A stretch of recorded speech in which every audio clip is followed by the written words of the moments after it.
She stood in the center of the ballroom, wearing her finest gown, while he announced his engagement to someone else. The laughter wasn't loud. It didn't need to be. The whispers cut deeper. Clara Whitmore, daughter of a minor nobleman, had believed in love. She'd believed in him. And in one calculated move, Lord Nathaniel Hargrave proved that in London's ruthless society, love meant nothing. Status meant everything. They called her foolish, insignificant, forgotten. But what they didn't know was this. The girl they humiliated that night would return. Not as a victim, as a duchess. If you want to see how a scorned woman becomes untouchable, stay until the end. Drop a like and comment what city you're watching from. The chandeliers of Ashford House glittered like frozen stars, casting golden light across marble floors polished to a mirror shine. It was the kind of grandeur that made you feel small if you didn't belong. And Clara Whitmore had spent the entire evening trying to convince herself that she did. She stood near the edge of the ballroom, her gloved hands clasped tightly in front of her, watching the swirl of silk and satin as London's elite moved in perfect, practiced rhythm. The orchestra played a waltz she recognized but couldn't name. Everything here had a name, a history, a price, and most of it was far beyond her reach. Clara's gown was beautiful. She'd spent weeks choosing the fabric, pale blue silk that caught the light just right, with delicate embroidery along the bodice. Her mother had helped her with the final stitches, fingers trembling with hope. "You look lovely, darling," her mother had whispered that afternoon. "He'll see you tonight. Really see you." Clara had believed her. She'd believed Nathaniel. Lord Nathaniel Hargrave stood across the room now, surrounded by a circle of admirers. Tall, broad-shouldered, with dark hair swept back and a smile that could disarm anyone. He was the second son of the Earl of Westmont, which meant he had status, charm, and just enough freedom to be dangerous. Clara had met him 6 months ago at a garden party. He'd approached her first, something she still marveled at. While other men looked past her toward wealthier prospects, Nathaniel had asked her to walk with him through the rose garden. "You have kind eyes," he'd said, and she'd felt her heart stumble. They'd written letters, met in drawing rooms under the watchful eyes of chaperones. He'd told her about his travels, his frustrations with his family's expectations, his dreams of building something meaningful. She'd listened, offered her thoughts, and slowly, carefully, let herself believe that maybe, just maybe, she mattered to someone like him. Tonight was supposed to be different. Tonight, he'd told her in his last letter, he had something important to ask. Clara smoothed her skirt and took a slow breath. Around her, conversations rose and fell like waves. She caught fragments, talk of investments, scandals, upcoming marriages. The women glittered with jewels she could never afford. The men moved with the easy confidence of people who'd never had to fight for a place at the table. Her father, Baron Whitmore, was a modest landholder with a respectable name and very little money. They weren't poor, but they weren't powerful. In this world, that made them invisible. Still, Nathaniel had chosen her. Hadn't he? "Miss Whitmore." She turned, heart leaping, but it wasn't Nathaniel. It was his older brother, Lord Edmund Hargrave, heir to the earldom. He was taller than Nathaniel, colder, with sharp features and eyes that catalogued everything. "Lord Edmund," she curtsied, keeping her voice steady. He looked her over with the kind of detached assessment usually reserved for livestock. "You look well this evening." "Thank you. My brother speaks highly of you." Her pulse quickened. "That's very kind." "Kind?" Edmund's mouth twitched, not quite a smile. "Yes, Nathaniel has always been kind." He paused, and something in his expression shifted, something almost like pity. "Enjoy the evening, Miss Whitmore." He walked away before she could respond. Clara's hands felt cold despite her gloves. The music swelled. Couples took to the floor, spinning in synchronized elegance. She searched the crowd for Nathaniel again and found him near the far wall, speaking with a woman Clara didn't recognize. The woman was stunning. Blonde hair piled in perfect curls. A gown of deep emerald silk that must have cost more than Clara's entire wardrobe.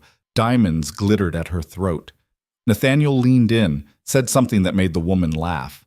Clara's stomach tightened. "That's Lady Isabel Crane," a voice said beside her. Clara glanced over. It was Miss Dorothea Finch, a sharp-eyed girl she'd met at a few gatherings. Dorothea wasn't cruel exactly, but she had a talent for knowing things and sharing them at the worst possible moments. "I don't believe we've been introduced," Clara said carefully. Dorothea's smile was thin. You don't need to be. Everyone knows Lady Isabel, daughter of the Duke of Ashford. Quite the catch if you're in the market for that sort of thing. Clara forced herself to breathe evenly. I'm sure she's lovely. Oh, she is, and wealthy, and well-connected. Dorothea tilted her head, studying Clara with something close to curiosity. Strange, isn't it? Lord Nathaniel spent the whole season writing to you, and now here he is, dancing attendance on the Duke's daughter. People are allowed to have friends. Of course. Dorothea's tone was light, but her eyes were knowing. Though I did hear the Earl has been pressuring Nathaniel to make a more strategic match. Second sons don't have the luxury of marrying for love, you know. Not when there are estates to maintain. Clara's chest felt tight, but she kept her expression neutral. I'm sure Lord Nathaniel will make his own choices. Let's hope so. Dorothea glanced toward Nathaniel and Isabel again, then back at Clara. For your sake. She drifted away, leaving Clara standing alone in a sea of strangers. The evening dragged on. Clara tried to mingle, tried to smile and make conversation, but her attention kept drifting back to Nathaniel. He danced with Lady Isabel twice. He introduced her to his parents. At one point, the Countess of Westmont rested her hand on Isabel's arm and smiled warmly, something Clara had never seen her do. By the time the clock struck 10, Clara's hope had withered into something cold and small, and then Nathaniel looked at her. Across the room, through the crowd, their eyes met. He smiled, quick, apologetic, and started toward her. Relief flooded through her so fast it made her dizzy. He was coming. He was going to explain. Everything was fine. Nathaniel reached her just as the orchestra paused between pieces. Clara, he said, voice low, I'm glad I caught you. I was beginning to think you'd forgotten I was here. Never. He took her hand, his thumb brushing over her knuckles. I've been meaning to speak with you all evening. There's something I need to tell you. Her heart hammered. I'm listening. He hesitated, glancing over his shoulder. The Earl and Countess were watching from across the room. Lady Isabel stood beside them, serene and perfect. Nathaniel's grip on her hand tightened. Walk with me? Of course. He led her toward the terrace doors, away from the music and the crowd. The night air was cool, laced with the scent of roses from the garden below. A few other couples lingered near the balustrade, speaking in low voices. Nathaniel guided her to a quieter corner where the light from the ballroom barely reached. Clara, he began, and there was something in his voice that made her stomach drop. You've been so kind to me these past months. Nathaniel, you're intelligent, thoughtful, and genuinely good. I want you to know that. You're frightening me. He exhaled slowly. My family has made it clear that my future requires certain alliances. My brother will inherit the estate, but I need to secure my own standing. That means marrying well. The world tilted. Marry? Clara's voice came out smaller than she intended. You said you had something to ask me. I did. He looked pained. I wanted to tell you first, before the announcement. You deserve that much. The announcement. Lady Isabel and I are engaged.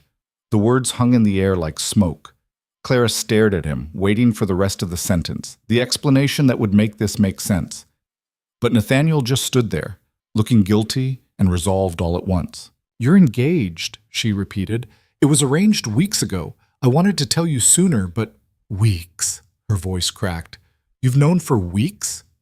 Clara, please understand. You sent me a letter 3 days ago. You said tonight was important. It is important. I didn't want you to hear it from someone else. How considerate. Don't be like that. Like what? The anger came sudden and sharp, cutting through the shock. Hurt? Humiliated? I never made you any promises. The lie was so clean it almost sounded true. You wrote to me, Clara said, voice shaking. You walked with me. You told me I was different. You are different. But that doesn't change reality. Nathaniel's expression hardened. I need stability.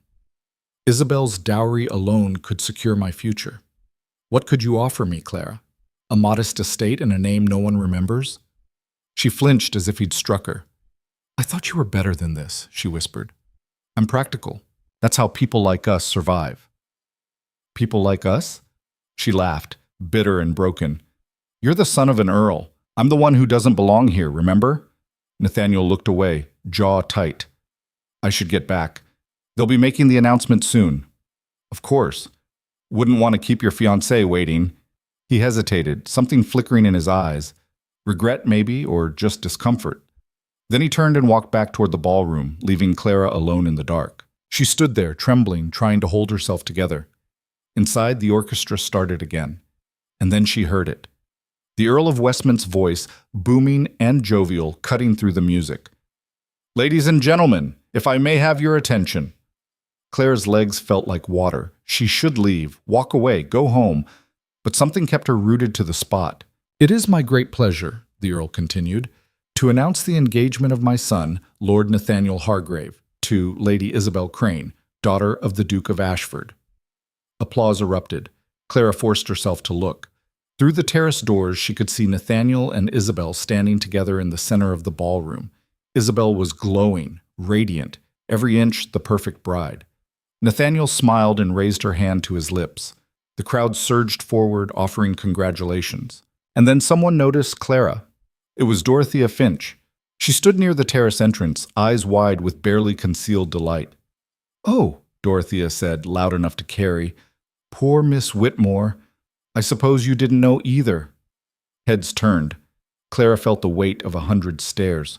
Whispers started, soft, vicious, spreading like wildfire. Wasn't she the one Nathaniel was courting? I heard she actually thought he'd proposed to her. How embarrassing. Did you see her face? Someone should tell her to leave before she makes more of a scene. Clara's vision blurred. She turned and walked, fast, not quite running, toward the nearest exit. Her heels clicked against marble, too loud, too desperate. She didn't look back. Behind her, the laughter wasn't loud, but she heard it anyway. What? Clara didn't remember the carriage ride home. She sat in the dark, hands folded in her lap, staring at nothing. Her mother tried to speak to her, but Clara couldn't find the words. When they reached their modest townhouse, she went straight to her room, locked the door, and sank onto the floor. The tears came then, hot, furious, unstoppable. She'd been a fool. Worse than a fool. She'd believed that kindness mattered, that intelligence and character could compete with wealth and title. Nathaniel had known exactly what he was doing. He'd kept her close enough to feel special, distant enough to avoid commitment. And when the time came, he'd discarded her like she was nothing, because in his world, she was nothing. Clara pressed her palms against her eyes, trying to stop the crying, but it only came harder. She heard her mother's voice outside the door, soft and worried. "Clara, darling, please let me in." "I'm fine." "You're not fine." "I will be." A long silence. Then her mother's voice again, quieter. "He wasn't worthy of you." Clara didn't answer, because the problem wasn't whether Nathaniel was worthy. The problem was that the world didn't care. The next morning, Clara woke to the sound of rain. She lay in bed, staring at the ceiling, feeling hollowed out.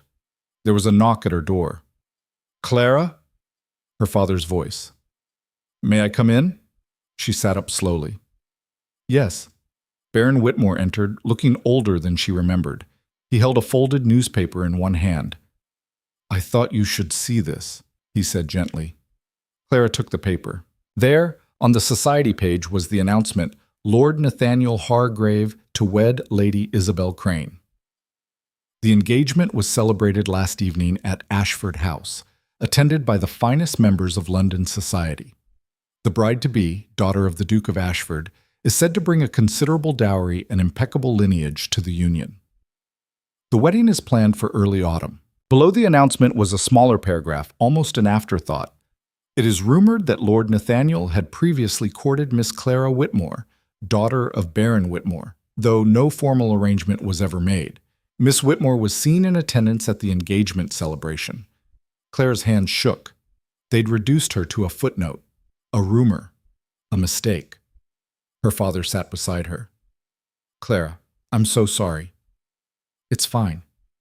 "It's not fine." "What do you want me to say, Father?" Her voice was sharp, brittle. "That I was humiliated in front of everyone who matters? That I'll be a laughingstock for the rest of the season? That no respectable man will look at me now because I'm the girl Nathaniel Hargrave discarded?" Her father's face crumpled. You are worth 10 of him. Worth doesn't matter. Clara set the paper aside. Only power does. Clara! I'm tired, Father. Please. He hesitated, then nodded and left quietly. Clara stood and walked to the window. Rain streaked the glass, blurring the world outside. She thought about Nathaniel's words. What could you offer me, Clara? A modest estate and a name no one remembers? He was right. She had nothing. No wealth, no title, no leverage.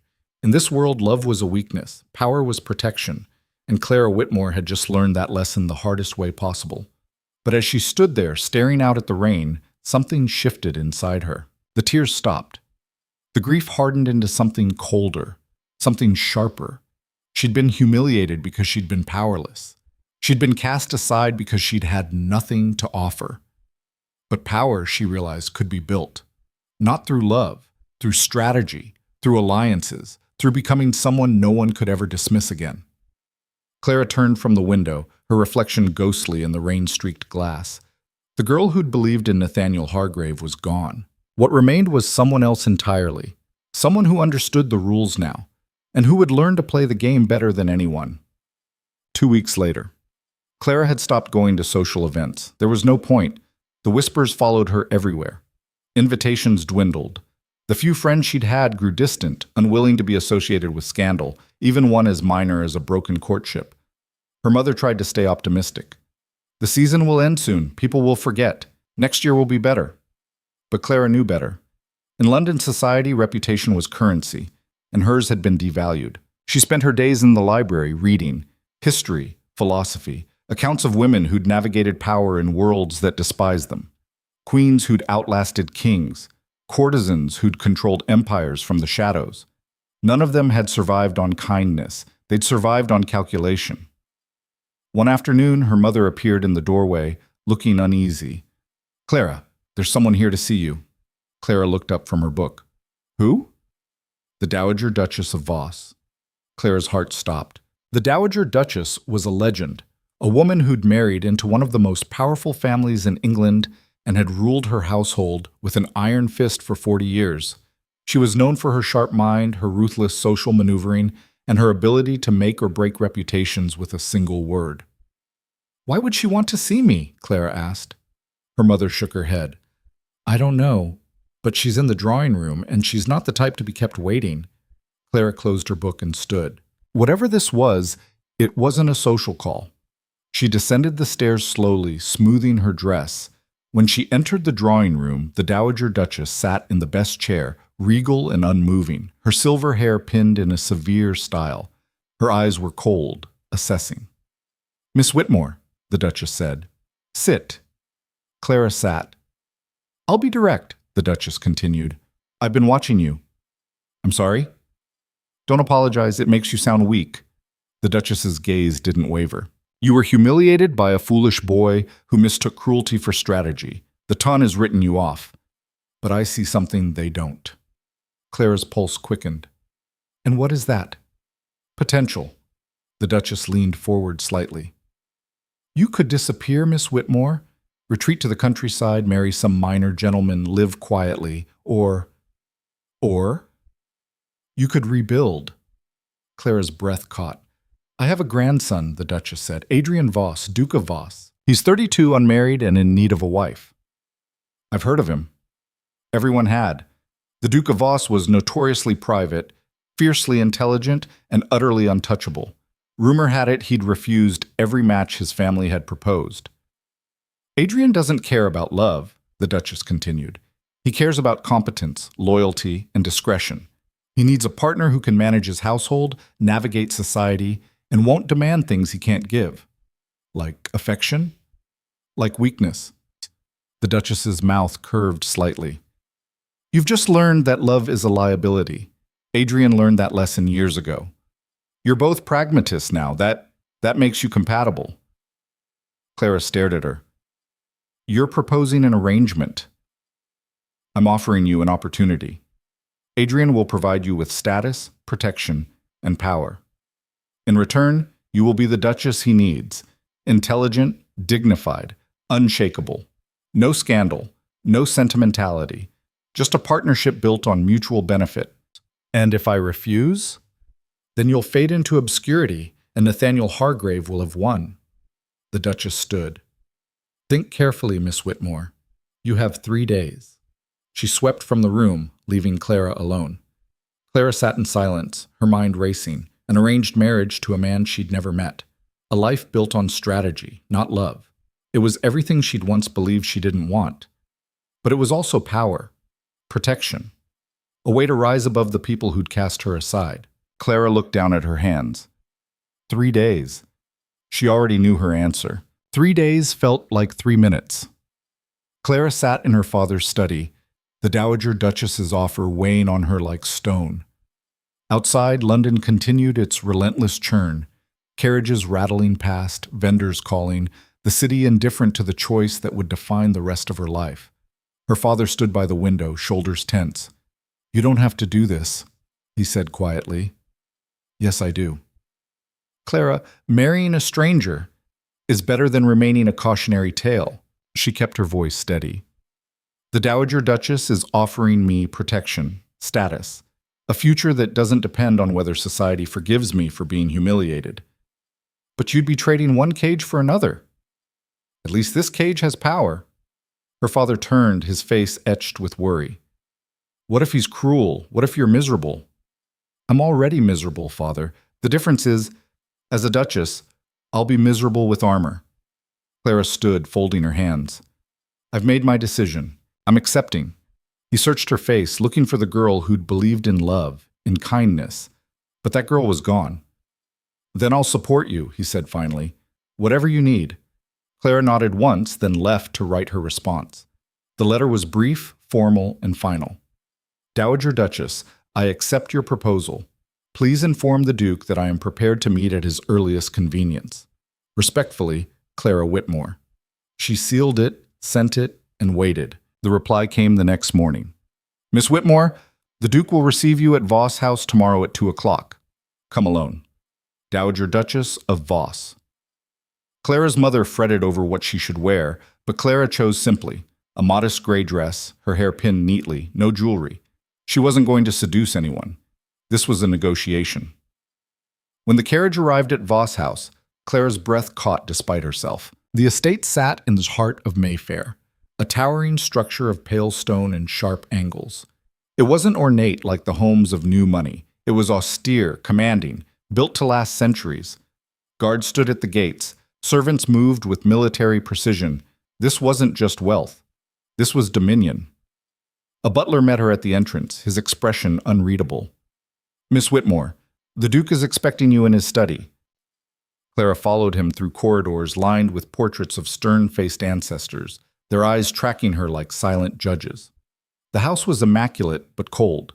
No warmth, no softness, just efficiency. They stopped before a heavy oak door. The butler knocked once. "Miss Whitmore, Your Grace." "Send her in." The voice was deep, controlled, and utterly devoid of emotion. Clara stepped inside. The study was vast, dominated by floor-to-ceiling bookshelves and a massive desk covered in maps and ledgers. Sunlight filtered through tall windows, casting sharp lines across the floor. And behind the desk sat Adrian Voss. He was taller than she'd expected, broad-shouldered, with dark hair cut short and a face that could have been carved from marble. His eyes were gray, cold as winter steel, and they assessed her with the same detached precision she'd seen in his grandmother. He didn't stand. "Miss Whitmore," he said. "Sit." Clara sat, meeting his gaze without flinching. For a long moment, neither of them spoke.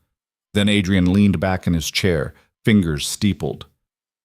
"My grandmother tells me you're intelligent." "She's kind to think so." "She's not kind. She's calculating.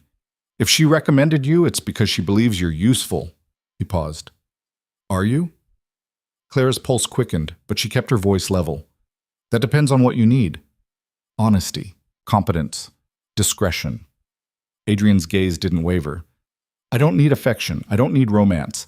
I need a partner who understands that this marriage is a transaction, beneficial to both parties, but nothing more." "I understand." "Do you?"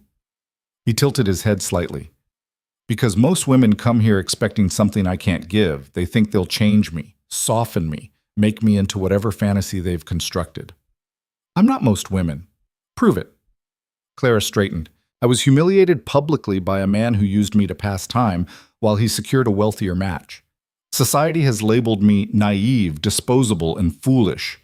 I have no illusions left, Your Grace. I know exactly what this is. And what is it? An alliance. You need a duchess who won't embarrass you or demand things you can't provide. I need protection and status so I never have to rely on anyone's mercy again. She held his stare. We both benefit. That's the arrangement. Adrian studied her for a long, silent moment. Then, for the first time, something shifted in his expression. Not warmth exactly, but something close to approval. You're pragmatic, he said. I've learned to be. Good. He stood, moving to the window. If we marry, you'll manage the household, represent the family at social functions, and handle matters that require a woman's presence. You'll have your own quarters, your own staff, and autonomy within agreed-upon boundaries. And you? I'll provide you with everything you need, security, wealth, respect. You'll be untouchable. He glanced back at her. But understand this, Miss Whitmore. I will not pretend to love you. I will not lie to make you feel cherished. If you need romance, you're in the wrong house. I don't need romance, Clara said quietly. I need to survive. Adrian's mouth curved slightly, not quite a smile, but close. Then we have an understanding. One condition, Clara said. His eyebrow lifted. Bold. You said you value honesty, so I'll be honest. She stood, meeting him eye to eye. I will fulfill every duty expected of me. I will be loyal, discreet, and competent. But I will not be treated as an ornament or a servant. If we do this, we do it as equals, partners, not master in possession. The room went very still. Adrian stepped closer, his presence overwhelming. You think you can negotiate with me? I think you're intelligent enough to recognize that a resentful wife is a liability. Clara didn't back down. You want competence? Respect earns competence. You want loyalty? Mutual respect earns loyalty. Treat me as an equal, and you'll have the partner you need. For a moment, she thought she'd overstepped. Then Adrian extended his hand. Equal partners, he said. Clara shook it, his grip firm and unyielding. The wedding will be in 3 weeks, Adrian continued, releasing her hand. My grandmother will handle the arrangements. You'll move into Voss House the day after the ceremony. Understood. One more thing. His eyes locked onto hers. If you betray this agreement, if you embarrass this family or prove unreliable, I will remove you. Quietly, permanently, and without hesitation. Do you understand? Perfectly. Then we're done here. Clara turned to leave, but his voice stopped her. Miss Whitmore. She looked back. You survived Nathaniel Hargrave's cruelty without breaking, Adrian said. That takes strength. Don't lose it. It wasn't kindness, but it was acknowledgement, and for now, that was enough. Eat. The announcement appeared in the papers 2 days later. Duke of Voss to wed Miss Clara Whitmore. In a surprising turn, Adrian Voss, Duke of Voss, has announced his engagement to Miss Clara Whitmore, daughter of Baron Whitmore. The wedding will take place in a private ceremony at the end of the month. The Duke, known for his reclusive nature and formidable influence, has declined all previous matches, making this union particularly noteworthy. London society erupted. The whispers were immediate, vicious, and loud. Clara heard them everywhere she went. At the modiste shop where she was being fitted for her wedding gown, 2 ladies stood behind a curtain, their voices carrying. Clara Whitmore? Wasn't she the girl Nathaniel discarded at the Ashford ball? The very same. Can you imagine? From public humiliation to Duchess in a matter of weeks. She must have done something scandalous to trap him. I heard the Dowager Duchess arranged it. Poor Duke, forced into marriage by family obligation. He'll regret it within a year, mark my words. The seamstress pinning Clara's hem glanced up nervously, but Clara's expression remained perfectly calm. Let them talk, let them speculate. None of it mattered anymore. When Clara emerged from behind the screen, the 2 ladies fell silent, their faces flushing with embarrassment at being caught. Clara walked past them without a word, her head high. She was done defending herself to people who'd already made up their minds. At home, her mother couldn't stop crying, tears of relief and joy this time. "A duchess," she kept saying, clutching Clara's hands. "My daughter, a duchess. I never dared hope." Her father was more reserved, watching Clara with concern that went deeper than happiness. "Are you certain about this?" he asked one evening when they were alone in his study. "I've never been more certain of anything. But you barely know him." "I know enough." Clara met his eyes. "He's honest about what he wants. That's more than most men offer. Honesty without affection is a cold existence. Better cold than destroyed." Clara's voice hardened. "I tried warmth, Father. I tried believing in love and kindness and all the things you taught me mattered, and I was crushed for it." Her father's face crumpled. "That wasn't your fault." "No, but it was my lesson." She softened slightly. "I'm not going into this blind. I know exactly what I'm trading, and I'm willing to pay the price." He pulled her into an embrace, his voice thick. "I just want you to be happy." "I will be," Clara said. "Once I'm safe." The 3 weeks passed in a blur of preparation. Clara met with the Dowager Duchess daily, learning the intricacies of managing a household the size of Voss House. The staff numbered over 40. The estate holdings spanned 3 counties. The social obligations were endless. "You will be scrutinized mercilessly," the Dowager warned during one of their sessions. "Every misstep will be magnified, every decision questioned. You must be flawless." "I understand." "I don't think you do." The older woman's gaze was sharp. "You come from modest circumstances. These people will use that against you at every opportunity. They will test you, undermine you, and wait for you to fail." "Then I won't fail." The Dowager studied her for a long moment. "You remind me of myself at your age, determined, ruthless when necessary." She paused. "Good. You'll need to be." Clara also had several more meetings with Adrian, though they were purely logistical.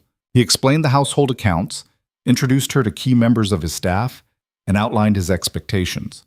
Their conversations were efficient, professional, and completely devoid of personal warmth. But Clara noticed things. Adrian was meticulous, demanding perfection from himself and others. He rose before dawn, worked late into the night, and seemed to run on discipline rather than rest. His staff respected him, feared him even, but she never heard complaints of cruelty. He was fair, exacting, but fair. During one meeting, she asked him about his work. "You mentioned managing estates across 3 counties. What does that actually entail?" Adrian glanced up from the ledger he'd been reviewing. "Why do you ask?" "Because if I'm to represent this family, I should understand what we actually do." Something flickered in his expression. Approval, perhaps. "We manage land, tenants, investments. I oversee industrial ventures in the north, agricultural holdings in the south, and property throughout London. It's not glamorous, but it's essential." "And you handle all of this yourself?" "I have managers, but yes, final decisions are mine." "That's a tremendous amount of responsibility." "It's duty." Adrian's voice was matter-of-fact. "The title comes with obligations. I fulfill them." Clara studied him. "Do you ever resent it?" "Resentment is pointless. This is what I was born to do." "That's a very cold way to live." "It's an honest way to live." He met her eyes. "I don't pretend to be something I'm not. I suggest you do the same." It wasn't advice, it was a warning. Clara took it to heart. Yet, the wedding was held in the private chapel at Voss House on a gray morning that threatened rain. There were no crowds, no grand celebration, just immediate family, a handful of witnesses, and the cold efficiency of a legal contract being finalized. Clara wore ivory silk, simple and elegant, with a veil of delicate lace. Her mother had wept while helping her dress. Her father had walked her to the chapel in silence, his arm trembling slightly under her hand. Adrian wore black, standing at the altar with his usual unreadable expression. When Clara joined him, he looked at her, really looked, for the first time that day. "You look well," he said quietly. "Thank you." The ceremony was brief. The officiant spoke the traditional words with mechanical precision. Clara and Adrian responded when required, their voices steady and clear. When the moment came to exchange rings, Adrian's hand was warm against hers, his touch surprisingly gentle as he slid the heavy gold band onto her finger. Clara did the same, her fingers trembling slightly. "I now pronounce you husband and wife," the officiant intoned. "You may kiss the bride." Adrian leaned in, his hand cupping her chin with unexpected care. His lips brushed hers, brief, chaste, but not entirely cold.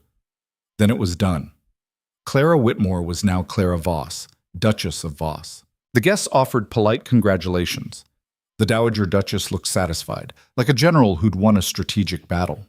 Clara's parents were tearful, her mother clutching a handkerchief. But Clara felt nothing except cold, clear certainty. She had made her choice. Now she would live with it.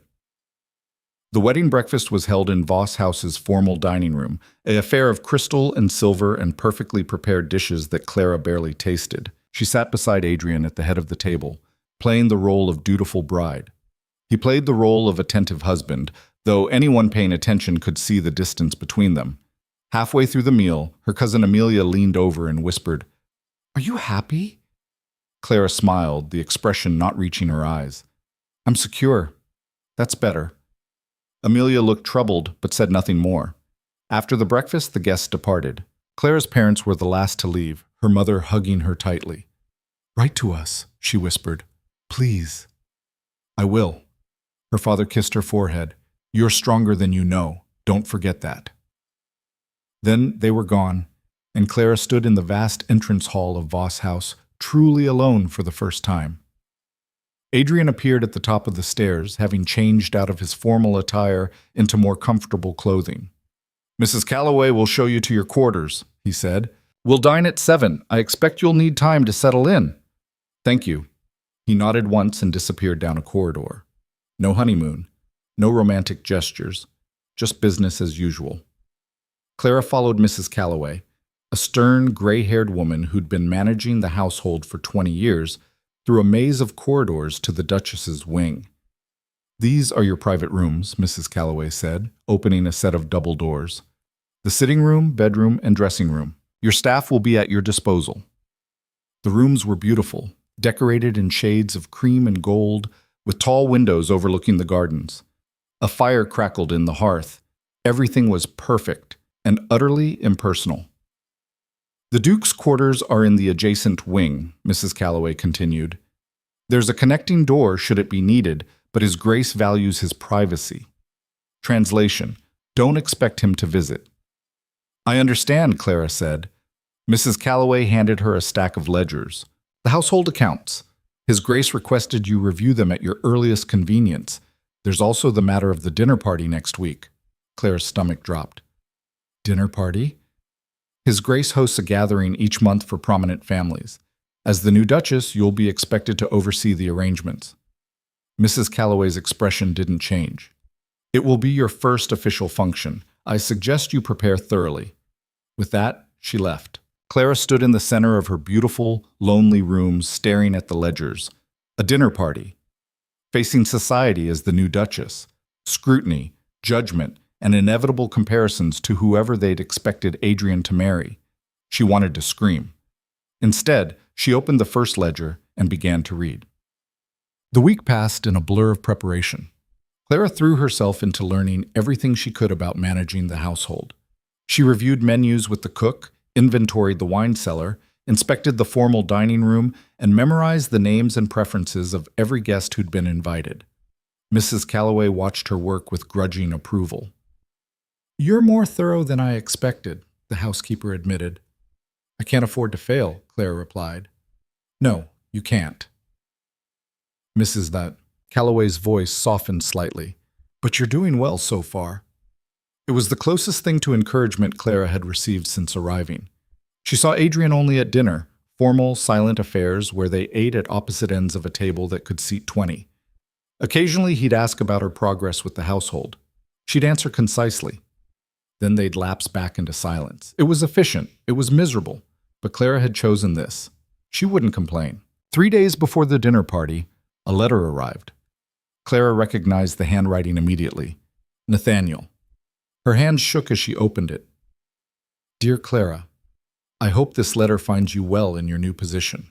I was surprised to learn of your marriage to the Duke of Voss. Though I suppose congratulations are in order, I wanted to reach out because I feel we parted on unfortunate terms. I never intended to hurt you. Circumstances simply required me to make a practical choice, as I'm sure you now understand, having made a similar one yourself. I hope we can put the past behind us and maintain a civil relationship, especially as Isabel and I will be attending your dinner party next week. I look forward to seeing you then. Yours in friendship, Nathaniel. The audacity was breathtaking. He actually thought they could be friends, that she'd forgive him because she'd also made a practical match, as if her situation was remotely the same as his calculated cruelty. Clara crumpled the letter, fury rising hot and sharp. Then she stopped. No. Anger was weakness. Anger was what Nathaniel expected, what society expected. A scorned woman, still bitter, still broken, she wouldn't give them the satisfaction. Clara smoothed out the letter, read it again with cold detachment, then burned it in the fireplace. Nathaniel wanted civility. She'd give him civility. She'd give him the Duchess he'd helped create, and she'd make sure he choked on it. The night of the dinner party arrived too quickly.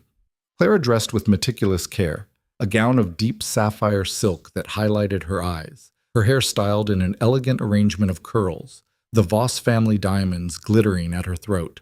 She looked every inch a duchess. Now she had to become one. Adrian met her at the top of the stairs, and for a moment something flickered in his expression. "You look remarkable," he said. "Thank you." He offered his arm. "Remember, they'll test you. Don't let them see weakness." "I won't." They descended together, a united front, and entered the receiving room where guests were already beginning to arrive. One by one, the families entered. Lord and Lady Pembroke, the Earl of Hale, the Marquis of Thornbury. Clara greeted each with practiced grace, her smile warm but not too familiar, her conversation appropriate but not subservient. And then Nathaniel and Isabel arrived. Clara's heart lurched, but her expression remained perfectly serene. Nathaniel looked momentarily startled, his gaze flicking from Clara to Adrian and back again, as if he'd forgotten she'd actually married the Duke. Isabel smiled sweetly, oblivious to the tension. "Your Grace," Nathaniel said, bowing to Adrian with forced respect. Then, to Clara, his voice strained. "Your Grace." Clara inclined her head, her voice cool as winter. "Lord Nathaniel, Lady Isabel, how lovely to see you both." Nathaniel's jaw tightened, but before he could respond, Adrian's hand shifted slightly on Clara's arm, a subtle gesture of possession and protection. "I trust you'll enjoy the evening," Adrian said, his tone polite but utterly dismissive, making it clear the conversation was over. Nathaniel's face flushed, but he had no choice but to move past them into the dining room. Clara exhaled slowly, her pulse racing. "Well done," Adrian murmured, so quietly only she could hear. She glanced at him, surprised by the approval in his voice. The dinner itself was an exercise in controlled warfare. Clara sat at the opposite end of the table from Adrian, as tradition dictated, with Nathaniel positioned several seats away but still visible in her peripheral vision. Conversation flowed around the table. Politics, investments, the latest scandals. Clara participated when appropriate, deflecting invasive questions with grace and precision, but she could feel eyes on her constantly, assessing, judging, waiting for her to stumble. Lady Pembroke, a woman with a reputation for cruelty disguised as concern, leaned forward during the second course. "Duchess Voss, you must tell us, how are you finding your new responsibilities? It must be quite overwhelming coming from such different circumstances." The implication was clear. "You're not one of us." Clara met her gaze evenly, her voice pleasant. "On the contrary, Lady Pembroke, I find the work deeply fulfilling. Managing a household of this size requires attention to detail and discipline, qualities I'm fortunate to possess." "How admirable," Lady Pembroke said, her smile sharp. "Though I imagine you must miss the simpler life you knew before." "Not at all. I've always believed in rising to meet challenges rather than retreating from them." A few guests shifted uncomfortably. The Marquis of Thornbury coughed into his wine. Lady Pembroke's smile tightened. "Of course, though one does wonder how I secured such an advantageous match," Clara interrupted smoothly. "I imagine people wonder that quite often. But the Duke values competence and intelligence over pedigree. I'm honored he recognized those qualities in me. Adrian, at the far end of the table, raised his glass slightly, a gesture of approval that didn't go unnoticed. Lady Pembroke retreated, her face flushed. But the evening was far from over. Halfway through the main course, Nathaniel decided to join the fray. "Duchess Voss," he said, his voice carrying down the table, "I must say, you've adapted remarkably well to your new position. It's quite the transformation from the shy girl I knew." The table went silent. Clara set down her fork with deliberate care. "People change when circumstances require it, Lord Nathaniel. I'm sure you understand that better than most." His eyes narrowed. "Indeed, though some changes are more calculated than others." "Calculation is a survival skill," Clara replied, her tone light but her eyes hard. "Those who fail to adapt tend to be left behind." "Or discarded," Nathaniel shot back. The air crackled with tension. Adrian's voice cut through it like a blade. "Lord Nathaniel, I'm curious. What exactly are you implying about my wife?" Every head turned toward the Duke. Nathaniel paled. "I merely meant—" "Because it sounded as though you were suggesting the Duchess is somehow unworthy of her position." Adrian's tone was calm, almost conversational, but the threat underneath was unmistakable. "I'd hate to think a guest in my home would be so disrespectful."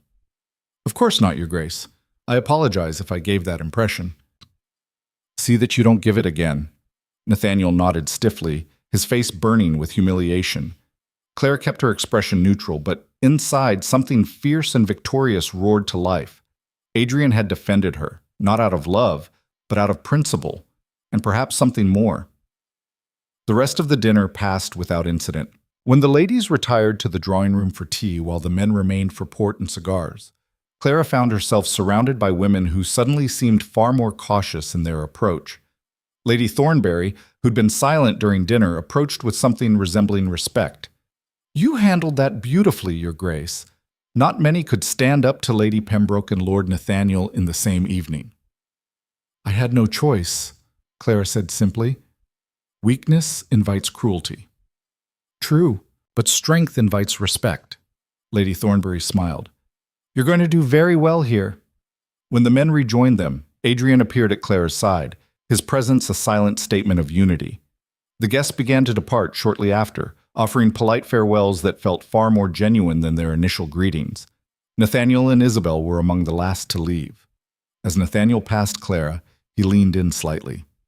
"You've changed," he said quietly. "Yes," Clara replied, her voice cold. "I learned from the best." He flinched and walked away. When the last guest had gone, Clara stood in the empty receiving room, exhaustion crashing over her like a wave. She'd survived. More than survived. She'd won. Adrian appeared in the doorway, still impeccably dressed, watching her with that unreadable expression. "You exceeded expectations," he said. "Thank you. Lady Pembroke won't trouble you again. Neither will Nathaniel." "I noticed." Clara turned to face him fully. "Why did you defend me?" "Because you're my wife. An attack on you is an attack on this family." He paused. "And because you've earned it." Something shifted in the space between them. Not warmth exactly, but recognition. Respect. "I won't make you regret choosing me," Clara said. "I know." Adrian's mouth curved slightly, the closest thing to a smile she'd seen from him. "You're stronger than I expected, Clara. Don't lose that edge. You're going to need it." He left without another word. Clara stood alone in the silence, her heart pounding, her mind racing. She'd faced society as a duchess and emerged victorious. She'd stood up to the people who'd mocked her and made them retreat. And she'd done it without breaking, without begging, without compromising who she'd become.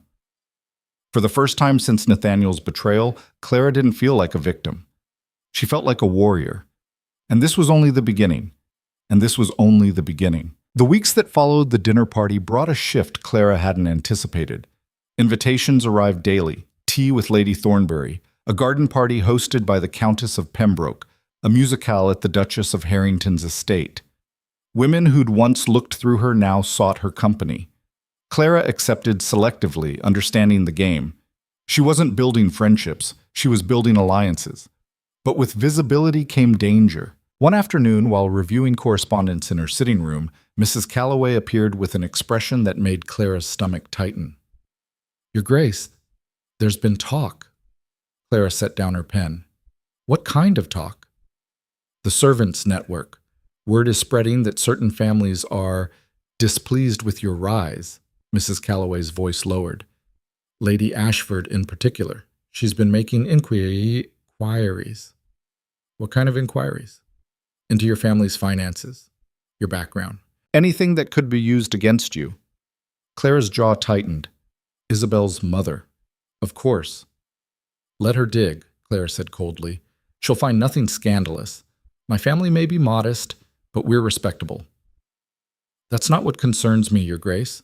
Mrs. Calloway hesitated. "Lady Ashford has influence. If she decides you're a threat to her daughter's position, Isabel is married to a second son. I'm married to a duke. There's no competition. You underestimate how society works. It's not about title alone. It's about perception." The housekeeper's expression was grim. Lady Ashford expected her daughter to marry the most powerful man available. Instead, that man chose you. She sees that as a personal insult. Then she'll have to live with it. "Your Grace," "I appreciate the warning, Mrs. Calloway, but I won't be intimidated by a woman whose only power comes from her daughter's marriage." Clara stood. "Is there anything else?" Mrs. Calloway studied her for a long moment, then shook her head. "Just be careful. Pride makes people dangerous." After she left, Clara stood at the window, watching rain streak down the glass. She'd known society would resist her, but she'd thought the dinner party had established her position. Apparently, she'd been naive. Again. That evening at dinner, she mentioned it to Adrian. "Lady Ashford is investigating my background." Adrian looked up from his plate, his expression unreadable. "I'm aware." "You knew?" "I have people who keep me informed." He took a sip of wine. "She won't find anything useful. Your family's finances are modest but clean. No debts, no scandals." "That's not the point. She's actively trying to undermine me." "Of course she is. You took what she believed her daughter deserved." Adrian's tone was matter of fact. "She'll fail, but she'll try. That's how this works." Clara's frustration flared. "You could stop her. One word from you would make you look weak." Adrian set down his glass, his gray eyes sharp. "If I fight your battles, you become the Duke's protected pet instead of the Duchess in your own right. Is that what you want?" "No." "Then handle it yourself. Show them you don't need my intervention." Clara stared at him, anger and understanding warring inside her. He was right. She hated that he was right. "Fine," she said. "I will." "Good."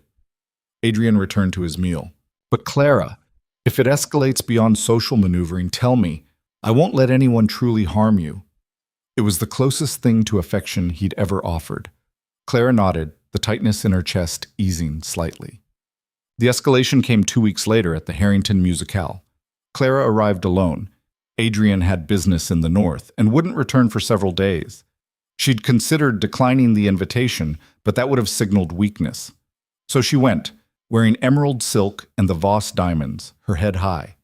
The Harrington estate was magnificent, filled with London's elite gathered to hear a renowned soprano perform. Clara mingled carefully, accepting compliments on her gown and deflecting personal questions with practiced ease.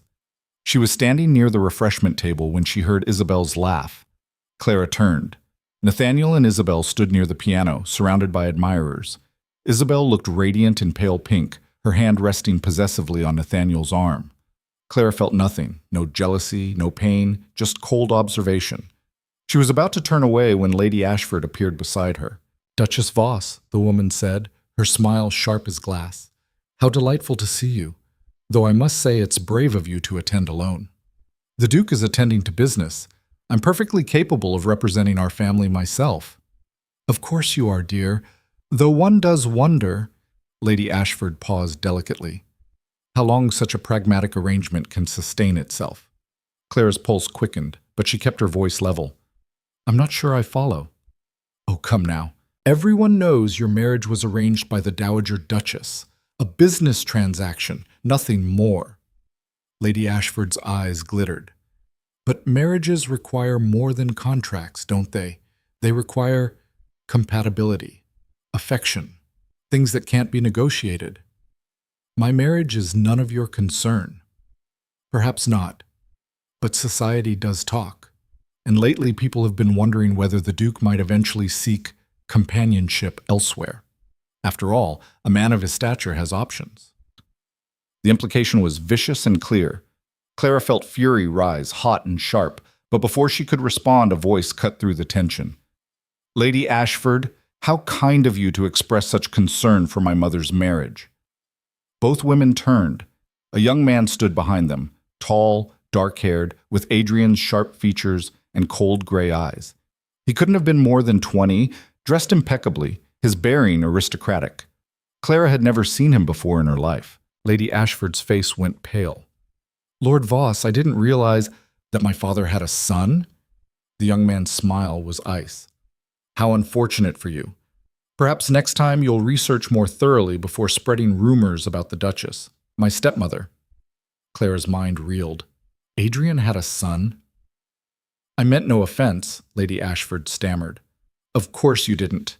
His tone said otherwise. Now, if you'll excuse us, I'd like to speak with the Duchess privately. Lady Ashford fled. The young man turned to Clara, his expression softening slightly. Your Grace, I apologize for the dramatic entrance. I'm Marcus Voss. The Duke's son. Clara's voice came out steadier than she felt. His heir, technically, though he probably hasn't mentioned me. Marcus's mouth twisted. We're not exactly close. I didn't know he had a son. Most people don't. I've been away at university. Marcus gestured toward a quieter corner. May we speak? I promise I'm not here to cause trouble. Clara followed him, her mind racing. Why hadn't Adrian told her? What else hadn't he told her? They stopped near a window overlooking the gardens, away from the crowd. I apologize for surprising you, Marcus said, but I needed to meet you and my father wasn't going to facilitate an introduction.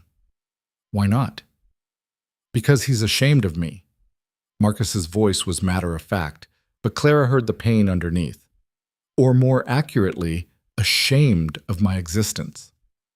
I don't understand. Marcus looked out at the gardens. My mother was the Duke's first wife. She died when I was 5. My father loved her deeply, the only person he's ever loved, I think.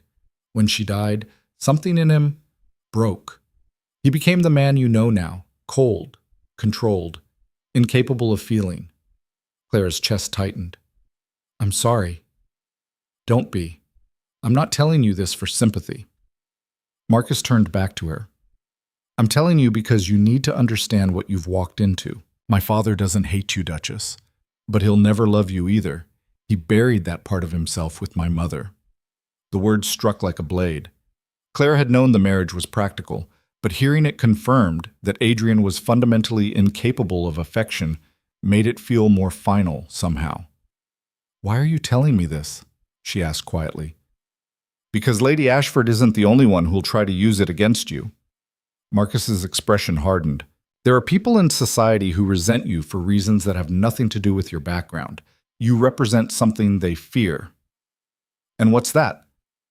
Proof that their system is breakable, that someone without wealth or title can rise through intelligence and strategy alone.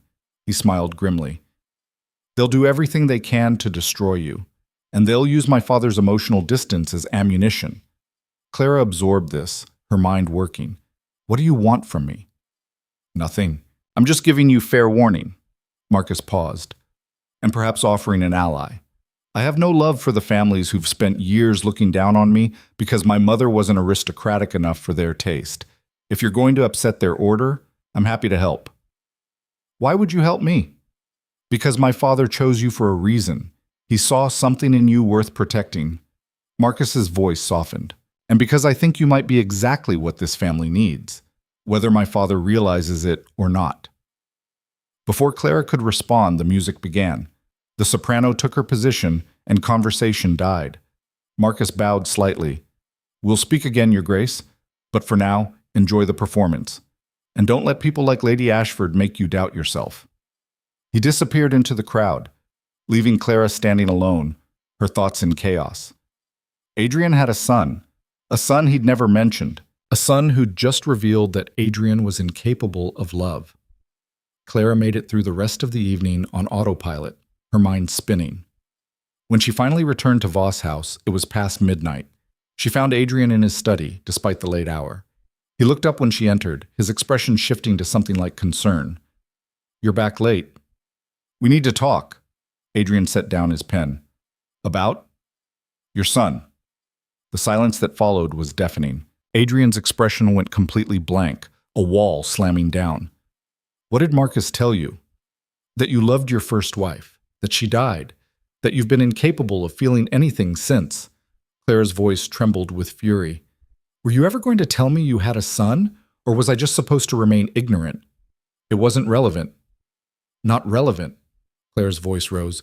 "You have an heir, a grown son who exists in the world. How is that not relevant to the woman you married?"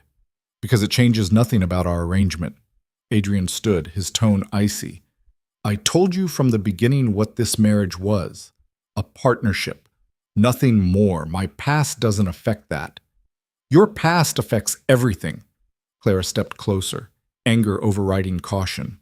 "I'm living in a house haunted by a dead woman I didn't know existed, married to a man who's apparently incapable of any real connection, and I had to learn all of this from your son at a public event." "Marcus had no right." "He had every right. Someone needed to tell me the truth." Clara's hands shook.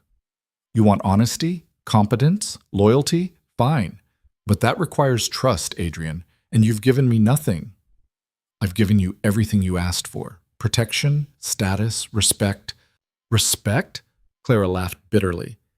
"You've given me a title and a set of responsibilities, but you've treated me like a stranger, like I'm just another piece of furniture in this house." "That's not true." "Isn't it? You defend me in public because it's your duty. You acknowledge my competence because it's useful. But you've never once treated me like a person." Her voice cracked. "I'm not asking for love, Adrian. I learned that lesson, but I deserve to be seen." The words hung between them, raw and devastating. Adrian's expression didn't change, but something flickered in his eyes, pain maybe, or recognition. "I see you," he said quietly. "No, you don't. You see a role being filled." Clara turned away, exhausted. "I'm going to bed." "Clara, but—" "Don't. Just don't." She left before he could say anything else, her heart pounding, tears burning behind her eyes. She'd known what she was getting into. She'd chosen this. But knowing and living it were two different things. Adrian didn't come to breakfast the next morning, or the morning after that. For 3 days, he avoided her completely, burying himself in work, leaving before dawn and returning after she'd retired. Clara threw herself into managing the household with even more intensity, determined to prove she didn't need his presence, but the silence ate at her. On the 4th day, Mrs. Calloway appeared with an urgent expression. "Your Grace, there's been an incident." Clara's stomach dropped. "What kind of incident?" "A letter was delivered to several prominent families this morning. Anonymous, but widely circulated." Mrs. Calloway handed her a copy. "I thought you should see it." Clara read, her blood turning to ice. "To the esteemed members of London society, it has come to our attention that the current Duchess of Voss may not be what she appears. While her family claims respectability, sources suggest her father's estate is heavily mortgaged and on the verge of bankruptcy. Furthermore, questions have arisen regarding the Dowager Duchess's true motivations in arranging this match. Was it to save the Voss family from scandal, or to save the Whitmore family from ruin? We believe society deserves the truth about those who claim positions of power through deception. A concerned friend." Clara's hand shook. "This is a lie. My father's estate is modest but solvent, I know." Mrs. Calloway's voice was grim. "But the damage isn't in the truth, it's in the doubt. Once people start questioning, they'll assume the worst." Clara's mind raced. "Who sent this?" "I have my suspicions." "Lady Ashford?" "Almost certainly, though she'll have covered her tracks." Mrs. Calloway hesitated. "Your Grace, this is serious. If these rumors take hold, they'll destroy my credibility, make me look like a fortune hunter who trapped the Duke." Clara stood, fury replacing shock. "Where's the Duke?" "In a meeting with his solicitors." "Get him, now. 10 minutes later, Adrian stormed into Clara's sitting room, the letter crumpled in his fist. "Who did this?" he demanded. "Lady Ashford, almost certainly." "I'll destroy her." "No." Clara's voice was steel. "You won't." Adrian stared at her. "Clara, this is slander. It's an attack on both of us. And if you retaliate publicly, it confirms that we're worried, that maybe there's truth to the accusations." Clara paced, her mind working. "Lady Ashford wants you to react. She wants a public confrontation that'll keep the scandal alive for months. We can't give her that." "Then what do you propose?" Clara stopped, turning to face him. "We prove her wrong. Publicly. Undeniably. In a way that makes her look foolish for ever questioning us." "How?" "The Spring Gala. It's in 2 weeks, the biggest social event of the season. Everyone will be there." Clara's voice steadied. "We make an entrance together. We show them a united front so strong that these rumors become laughable." "That's not enough. Words can be ignored. We need action." Clara thought for a moment, then her eyes widened. "My father's estate records. We make them public." "What?" "If we voluntarily disclose my family's finances, show that there's no bankruptcy, no scandal, it destroys the credibility of the letter. It proves we have nothing to hide." Adrian considered this, his expression calculating. "It's risky. Opening your family's private affairs to public scrutiny is better than letting lies define us." Clara met his eyes. "You told me to handle Lady Ashford myself. This is me handling it, but I need your support." For a long moment, Adrian didn't speak. Then he nodded. "You'll have it. Whatever you need." Something shifted in the air between them, not warmth exactly, but understanding. A recognition that they were truly in this together. "There's one more thing," Clara said quietly. "I need to understand what I'm fighting for. Your son told me about your first wife, about why you are the way you are." Adrian's expression went cold.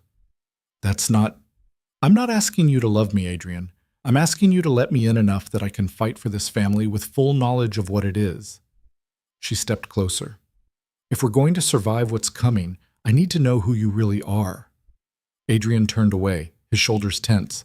For a moment, Clara thought he'd refuse. Then he spoke, his voice rough. "Her name was Eleanor. We married young. She was everything good I'm not. Kind, gentle. She believed in me when no one else did." Clara stayed silent, letting him continue. "She died in childbirth. Marcus survived. She didn't." Adrian's hands clenched. "I was supposed to protect her. It was my one job, and I failed." "That wasn't your fault, wasn't it?" He turned back, his eyes haunted. "I could have gotten better doctors, could have insisted on different care, but I trusted the physicians, and they were wrong, and she died because of it. You can't control everything, Adrian." "I can try." His voice hardened. "After Eleanor, I swore I'd never let myself be that vulnerable again. Never need someone so much that losing them could destroy me. So I built walls, and I've kept them ever since." Clara's throat tightened. "And Marcus?" "Reminds me of her every day. Same eyes, same spirit." Adrian's voice cracked slightly. "I love him, but I can't bear to be near him. So I send him away and pretend it's for his own good. That's not fair to him." "I know." Adrian looked at her, really looked at her, and for the first time Clara saw past the ice to the man beneath. "Nothing about me is fair, Clara. I warned you of that." "I know, but I'm still here." "Why?" Clara considered the question. "Because I understand survival, and I think, despite everything, so do you. We're both doing what we have to do to make it through." Adrian studied her for a long moment. Then he did something unexpected. He reached out and took her hand. It wasn't romantic, it wasn't even particularly gentle, but it was real. "We'll face the gala together," he said, "and we'll make sure Lady Ashford regrets ever crossing us." Clara squeezed his hand once, then released it. Together. The 2 weeks leading up to the spring gala were a whirlwind. Adrian's solicitors compiled complete financial records for the Whitmore estate, verified by independent auditors. Clara drafted a statement, calm, factual, devastatingly thorough, that would be distributed to key families the morning of the gala. Marcus appeared at Voss House one afternoon, surprising both Clara and Adrian. I heard about the letter, he said without preamble. I want to help. Adrian's expression was guarded. How? I have friends at university, sons and daughters of the families who will be at the gala. If I start spreading the truth now, by the time the event arrives, half of London will already know the accusations are false. Clara looked at Adrian. It's a good strategy. Adrian hesitated, something complicated crossing his face. You don't have to involve yourself in this. Yes, I do. Marcus met his father's eyes. Like it or not, we're family. An attack on the Duchess is an attack on all of us. Adrian's jaw worked, then roughly, thank you.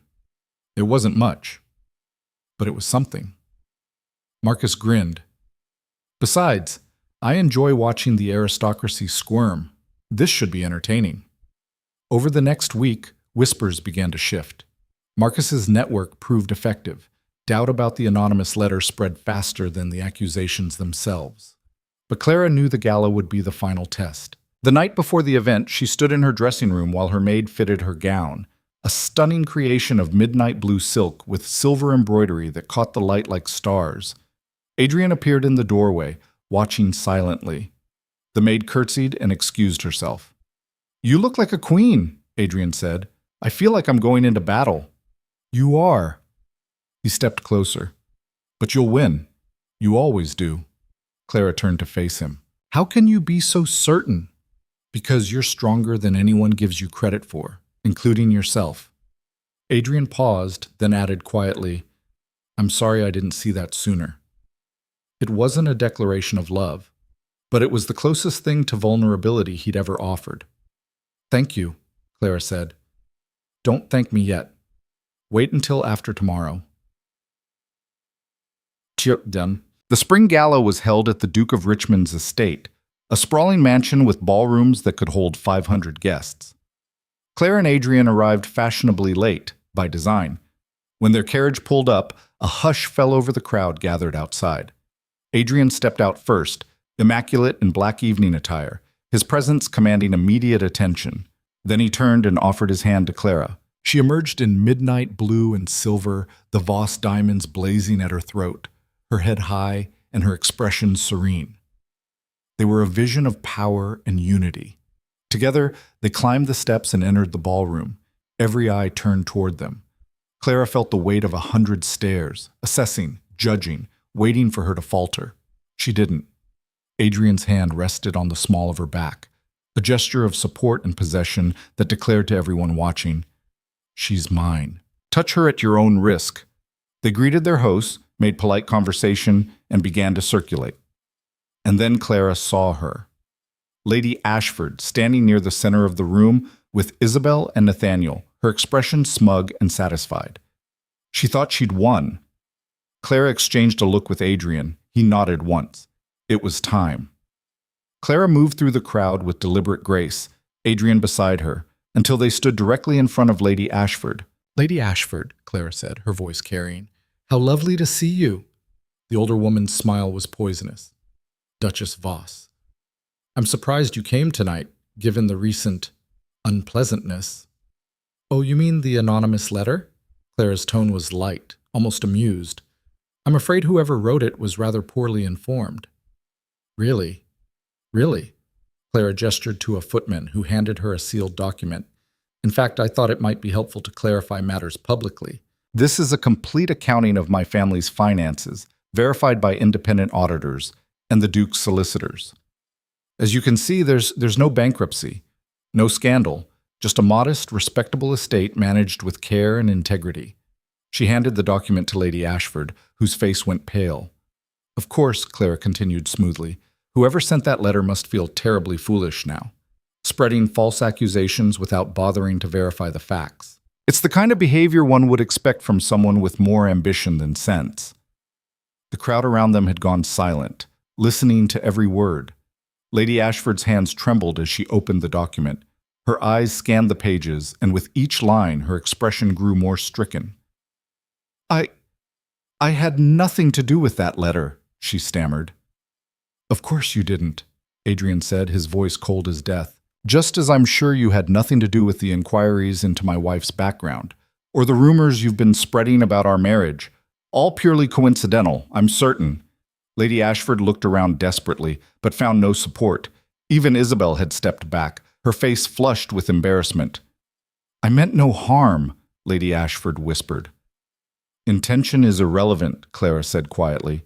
You attacked my family, you questioned my integrity, and you did it because you couldn't bear the idea that someone you considered beneath you had achieved what your daughter could not.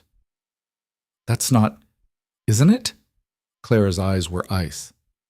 You wanted me destroyed because I represent everything you fear. But here's what you failed to understand, Lady Ashford. I've already been destroyed once, by people who underestimated me, by a world that dismissed me. And I survived. I rebuilt. And now I'm standing here in front of all of you as a Duchess. Her voice rose, carrying to every corner of the ballroom. So let this be a lesson to anyone else who thinks they can break me. I am not the naive girl I once was. I am not weak. I am not disposable. And I will not be destroyed by rumors from people too cowardly to face me directly. The ballroom erupted, not in whispers, in applause. It started with Marcus, standing near the entrance, clapping slowly and deliberately. Then Lady Thornbury joined in. Then the Marquis of Hale. Within moments, half the room was applauding, not politely, but genuinely, admiringly. Lady Ashford stood frozen, humiliated beyond recovery. Clara turned her back on the woman and faced the crowd, her head high. Adrian stepped beside her, his hand finding hers and squeezing once. They'd won. Not just the battle, the war. As the music started again and people began to dance, Clara felt something shift inside her. She was no longer the girl who'd been destroyed at a ball. She was the woman who'd risen from the ashes and become untouchable. And nothing would ever take that from her again. Part 4. From survival to partnership. And nothing would ever take that from her again. The applause faded into music and conversation, but the shift in the room's atmosphere remained palpable. Clara felt it in the way people looked at her now. Not with pity or curiosity, but with something closer to respect, fear even. Adrian's hand still held hers, warm and solid. Well done, he murmured, his voice pitched for her ears alone. We're not finished yet. No, but you've turned the tide. He glanced toward Lady Ashford, who was being led from the ballroom by her husband, her face ashen. She won't recover from this. Good. Adrian's mouth curved slightly. Ruthless. I approve. They separated then, mingling with different groups as strategy demanded. Clara found herself surrounded almost immediately. Women who'd previously kept their distance now eager to engage her in conversation. Duchess Voss, that was extraordinary, Lady Thornbury said, her eyes bright with genuine admiration. I've never seen anyone handle Lady Ashford so decisively. She left me little choice. Still, it takes courage to confront someone like that publicly. The older woman lowered her voice conspiratorially. Between us, she's terrorized the social circle for years. Someone needed to put her in her place. Others chimed in with similar sentiments. The Marchioness of Hale praised Clara's composure. The Countess of Pembroke, who'd been cool toward Clara just weeks ago, now invited her to an intimate luncheon. Even women who'd never spoken to her before suddenly discovered urgent reasons to seek her acquaintance. Clara accepted their praise with grace, but she remained cautious. These women hadn't defended her when the rumors first spread. They'd waited to see which way the wind blew before choosing sides. Their loyalty was conditional, built on power rather than principle. She'd remember that.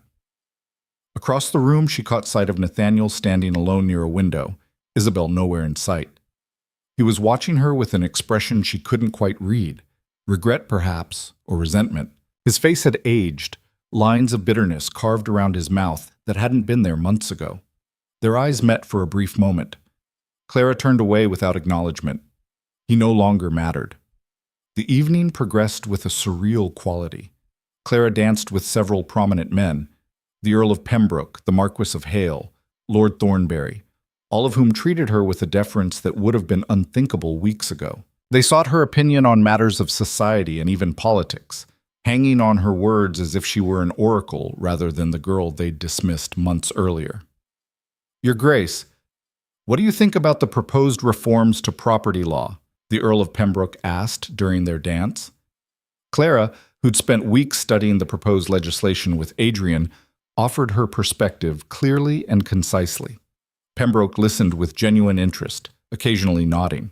"Remarkable," he said when she'd finished. "Your understanding of these matters rivals most men in Parliament." "Perhaps that says more about Parliament than about me," Clara replied with a slight smile. Pembroke laughed genuinely. "Indeed, Your Grace, indeed."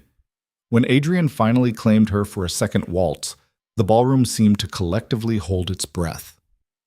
Watching the Duke and Duchess move together in perfect synchronization was like witnessing power itself take physical form. He was an excellent dancer, his movements precise and controlled. Clara matched him, step for step, their bodies moving as one, a visual representation of the partnership they'd forged. "You're enjoying this," he observed, a hint of amusement in his voice. "Should I not be?" "I didn't say that. I'm just noting that you found your footing faster than I expected." His gray eyes held something like admiration. "You were born for this, Clara." "No, I was forged for it." She met his gaze steadily. "There's a difference. Born suggests it came naturally. Forged means I was beaten into this shape by fire." "Perhaps." His hand tightened slightly at her waist, a possessive gesture that sent warmth through her. "But the result is the same. You've become exactly what this family needs. A competent manager? An equal partner." The words were quiet but deliberate, carrying weight. "I meant what I said before. You've earned your place here through your own merit. Not through my title, not through my protection. You." Something warm unfurled in Claire's chest. Not love, not yet, but recognition. Respect between equals. It was more than she'd dared hope for. As the waltz ended, Marcus appeared at their side, his expression unusually serious despite his youth. "Father Duchess, we have a situation." Adrian's demeanor shifted instantly, the pleasant mask falling away to reveal the calculating strategist beneath. "What kind of situation?" "Lord Hargrave just arrived, the Earl himself, and he's drunk." Clara's stomach dropped. "Nathaniel's father?" "The very same."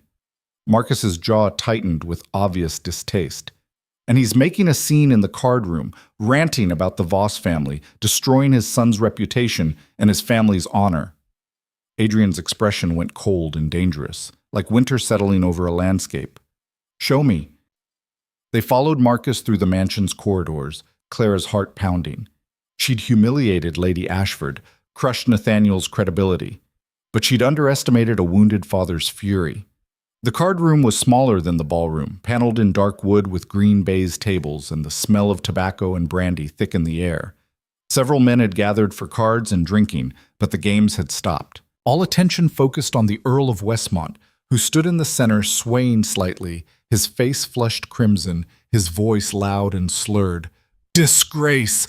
Absolute disgrace! My son courted that girl properly, honorably, and now she's twisted the narrative to make him look like a villain." Lord Pembroke tried to intervene, his voice placating. "Westmont, perhaps you should sit down." "Don't tell me what I should do." The Earl whirled unsteadily, nearly losing his balance. "That jumped-up baronet's daughter has poisoned society against my family. And for what? Because Nathaniel made a practical choice? Because he chose wealth and connections over sentimentality?" "He chose cruelty over character," someone muttered from the back of the room. "Who said that?"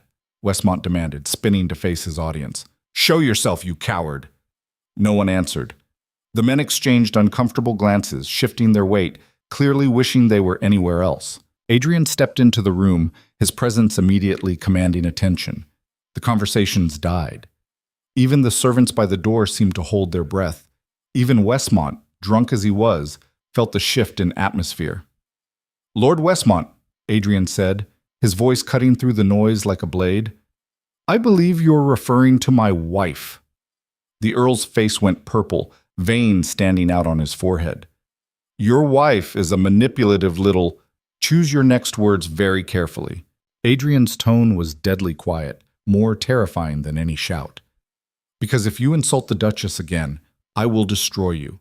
Not your reputation, not your standing. You, personally. Your estates, your investments, your family's future. All of it. Gone. Is that clear?" The room went absolutely silent. Men who'd been drinking moments before set down their glasses with careful precision. Even the fire seemed to burn quieter. The Earl stared at Adrian, his drunken bravado faltering in the face of genuine threat. The Duke of Voss wasn't known for empty promises. When he made a threat, he carried it out with surgical precision. "She ruined my son," Westmont said, but the conviction had drained from his voice, replaced by something closer to desperation. "Your son ruined himself." Clara stepped forward, her voice steady despite her racing heart.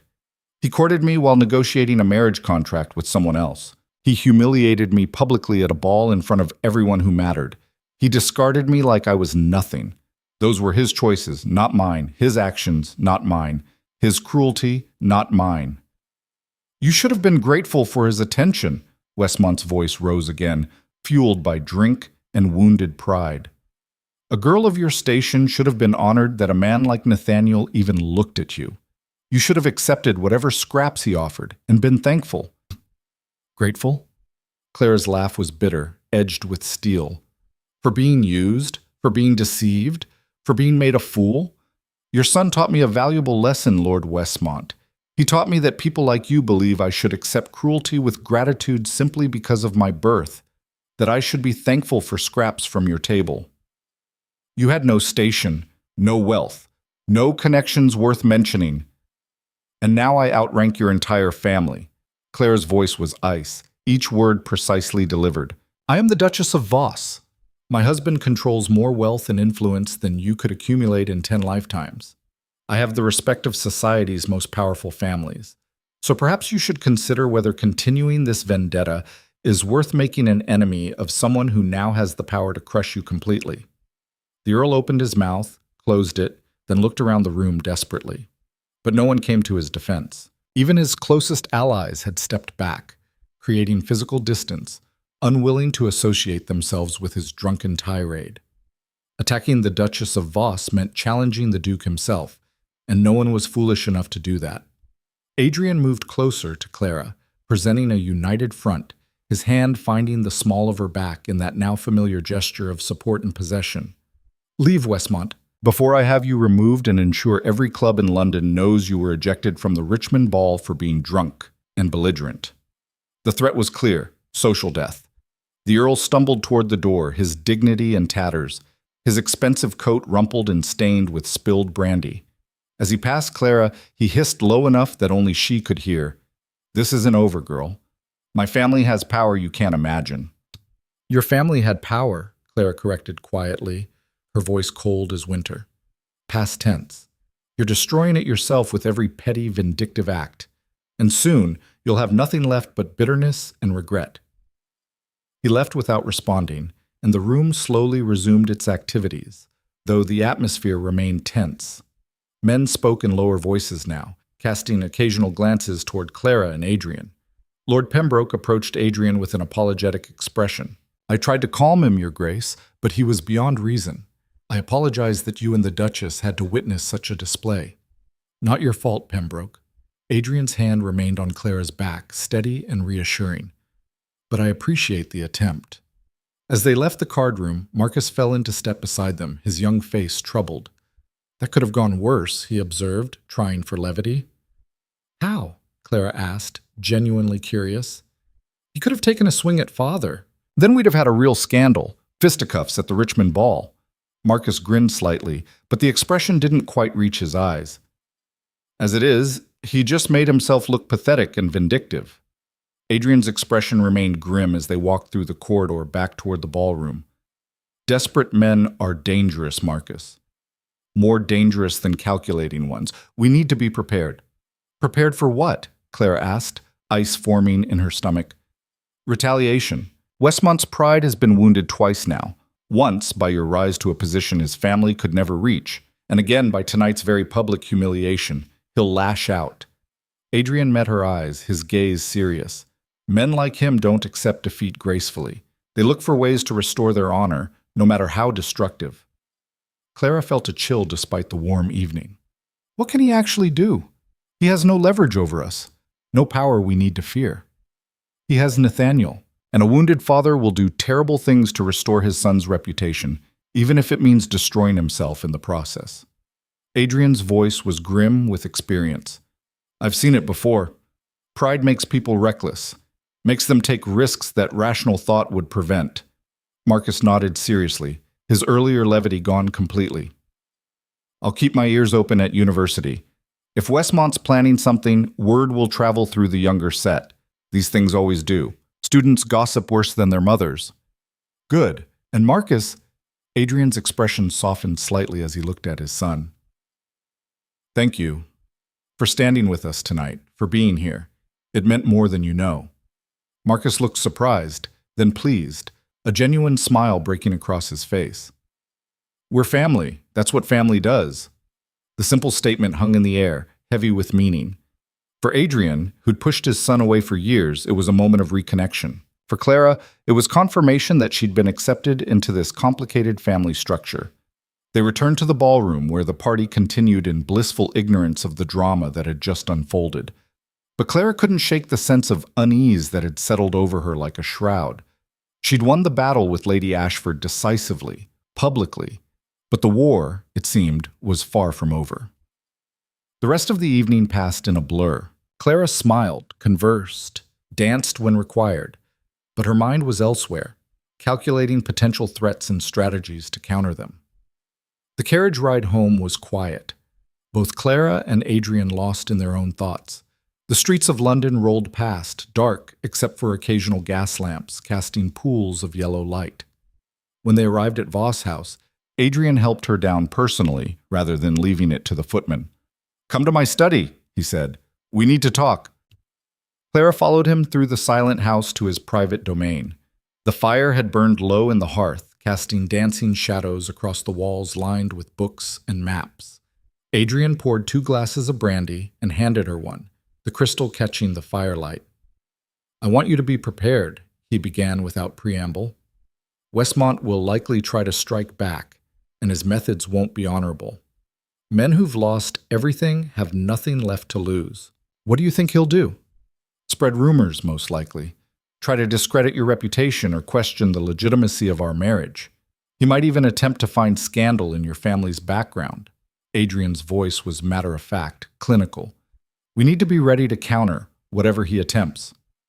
My family has no scandals. We're modest, but respectable. I know. I had them investigated before I agreed to marry you. At Clara's sharp look, he continued calmly, Don't look at me like that. It would have been foolish not to verify what I was getting into. And what did your investigation reveal? That your father is an honest man living within his means. Your mother comes from decent stock. You have no scandalous relatives or hidden debts.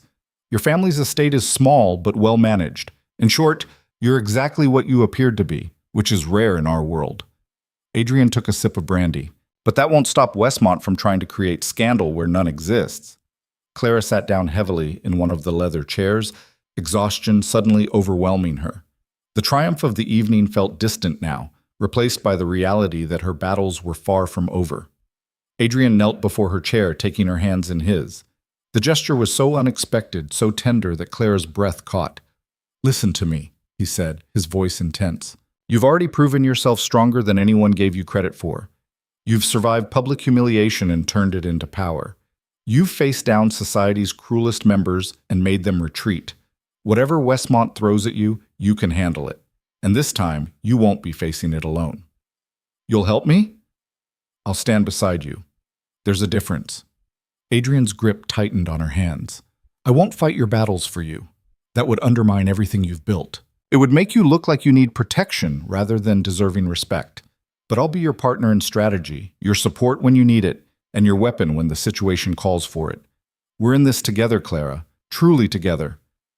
The words broke something open inside her, all the loneliness and fear she'd been carrying since that terrible night at Ashford House. Tears spilled down her cheeks before she could stop them.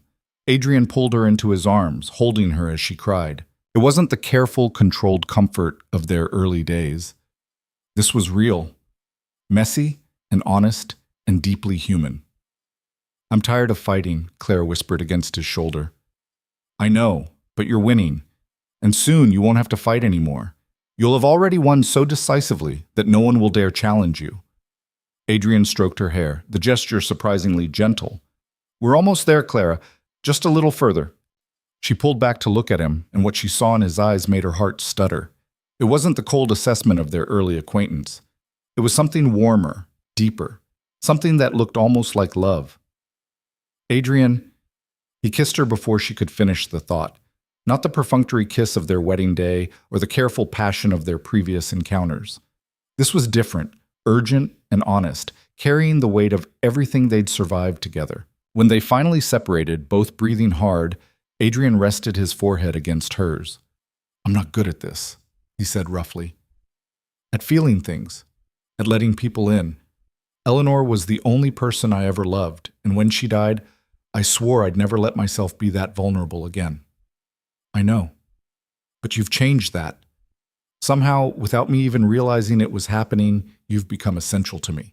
His voice was raw with honesty. I don't know if what I feel is love. I don't know if I'm even capable of that anymore. But I know that losing you would destroy me. That you matter more than anyone has mattered in years. And that scares me more than anything Westmont could do. Clara's heart ached with tenderness and understanding. I'm not asking you to love me, Adrian. I learned that love without respect is worthless. But what we have, this partnership, this trust, it's more valuable than any romantic fantasy. Is it enough for you? It's more than I ever dreamed of having. Clara cupped his face in her hands. You see me, Adrian. You respect my mind, my strength, my ambitions. You defend me not out of obligation, but because you believe I deserve defending. That's worth more than 1,000 declarations of love. You deserve both. You deserve everything. Then give me what you can, and don't apologize for what you can't. We'll build something real together, even if it doesn't look like what we were taught to expect. Adrian kissed her again, slower this time, savoring. Then he stood and pulled her to her feet. Stay with me tonight, he said, not in separate quarters pretending at propriety. Here, with me. Clara's answer was to take his hand and let him lead her upstairs. What followed was tender and passionate and deeply real. Two people who'd survived too much learning how to be gentle with each other, how to trust, how to connect beyond strategy and survival. And when Clara fell asleep in Adrian's arms, she realized that somewhere along the way, their practical arrangement had transformed into something far more powerful. Not a fairy tale, but a partnership built on honesty, respect, and hard-won trust. And that, she thought, as sleep claimed her, might be even better than the fantasies she'd once believed in. The next morning brought unexpected news. Mrs. Calloway appeared at breakfast with a sealed letter, her expression carefully neutral, but her eyes alert. This arrived by special courier this morning, Your Grace. From the Dowager Duchess. Clara broke the seal and read quickly, her eyes widening with each line. What is it? Adrian asked, setting down his newspaper. Your grandmother wants to meet with both of us this afternoon. She says it's urgent. Clara looked up. She's heard about last night, about Westmont's threats. Of course she has. Grandmother hears about everything within hours of it happening. She has more sources of information than the Crown. Adrian's mouth quirked. She probably wants to ensure we're prepared for whatever comes next. They arrived at the Dowager Duchess's townhouse promptly at 2 o'clock. The old woman received them in her private sitting room, regal and sharp-eyed as ever, seated in a high-backed chair like a throne. Sit, she commanded, and they obeyed immediately. I heard about the excitement at the Richmond ball, the Dowager began without preamble. Lady Ashford humiliated, Lord Westmont making a drunken fool of himself in the card room. Quite the evening. We handled it, Adrian said. Yes, you did. Admirably, from what I hear. The Dowager's gaze fixed on Clara with laser intensity. You've exceeded my expectations, girl. I thought you'd be competent. I didn't expect you to become formidable. Thank you, Your Grace. Don't thank me yet. I didn't summon you here for compliments. The Dowager's expression turned serious, the lines on her face deepening. Westmont is planning retaliation. He's been making inquiries, spending money he doesn't have, calling in old favors. He's going to strike, and soon. What kind of retaliation? Clara asked, her stomach tightening. I don't know yet, but I have people watching him, gathering information. The Dowager leaned forward slightly. Here's what I do know. He's contacted several families who've had grievances with the Voss family over the years. Minor disputes, old business rivalries, social slights from decades ago. He's trying to build a coalition against you. Adrian's expression hardened. He's attempting a coordinated social attack. Precisely. One family can be dismissed as having an axe to grind, but several together, all questioning your wife's character or the legitimacy of your marriage, that creates doubt. And doubt, once planted in society's mind, is difficult to uproot. The Dowager's voice was grim with experience. We need to strike first. Undermine his credibility before he can launch his attack. How? Clara asked. The Dowager smiled, and it was not a kind expression. It was the smile of the predator who'd spotted prey. I've known Westmont for 40 years. I know where all his bodies are buried, metaphorically speaking. It's time to dig them up. Over the next hour, the Dowager outlined a devastating strategy. Westmont had built his reputation on respectability and honor, but underneath lurked gambling debts that stretched back decades, questionable business dealings that had enriched him at others' expense, and at least one scandal involving a business partner's wife that had been hushed up through strategic payments and threats. If we release this information strategically, the Dowager explained, her fingers drumming on the arm of her chair, we paint him as a hypocrite, a man who lectures others about honor and propriety while having none himself. His credibility will be destroyed before he can use it against you. It's ruthless, Clara observed quietly. So is he. And in this world, ruthlessness wins. Kindness is admired in theory but punished in practice. The Dowager's eyes glittered with cold determination. The question is, are you willing to do what's necessary? Clara thought about the girl she'd been, kind, trusting, believing in fairness and justice. That girl would have hesitated, would have tried to find a gentler way, would have believed that truth and goodness would prevail. But that girl was gone, destroyed by Nathaniel's cruelty and society's indifference. I'm willing, Clara said firmly. If he wants war, we'll give him war. The Dowager nodded approvingly. Good, then let's destroy him. The strategy unfolded over the following weeks with surgical precision. The Dowager Duchess's network proved invaluable. Society matrons who owed her favors spanning decades, servants who'd witnessed Westmont's indiscretions and remembered every detail, business associates with grievances going back to their father's generation. Information flowed to Clara and Adrian in a steady stream, each piece more damaging than the last. They didn't release everything at once. That would look desperate, coordinated, like a vendetta rather than truth naturally coming to light. Instead, they let the information leak gradually, naturally, as if society was simply discovering truths that had been hidden for years beneath a veneer of respectability. First came whispers about Westmont's gambling debts, substantial sums owed to several disreputable establishments, debts that had been quietly settled by selling off portions of his estate that his heir would never inherit. Lord Thornbury mentioned it casually at his club, as if surprised others hadn't known, wondering aloud how the Earl maintained his lifestyle when his lands produced so little income. Then rumors surfaced about questionable investments Westmont had pressured friends into, investments that had failed spectacularly while somehow leaving Westmont himself unscathed and actually wealthier. The Marquis of Hale shared his own losses at a dinner party, his bitterness evident, mentioning how strange it was that Westmont had sold his shares just days before the company collapsed. Within 2 weeks, Westmont's reputation for financial acumen had been replaced by suspicion of dishonest dealing and betrayal of friends. Clara watched it unfold with a mixture of satisfaction and unease. This was power, the ability to destroy someone through whispers and careful manipulation, through truth deployed as a weapon. It was effective, necessary even for her own protection, but it was also ruthless in ways that would have horrified her former self. You're having doubts, Adrian observed one evening as they reviewed the latest reports in his study. Not about whether this is necessary, about what it says about me that I'm capable of it. It says you're a survivor, that you've learned to use the weapons society wields against others. Adrian set down his papers and moved to sit beside her. Does it bother you? Sometimes. I don't want to become like them, cruel for the sake of cruelty, destroying others just because I can. You're not. There's a difference between strategic ruthlessness and casual cruelty. Adrian's voice was firm. Nathaniel was cruel because he enjoyed the power it gave him over you.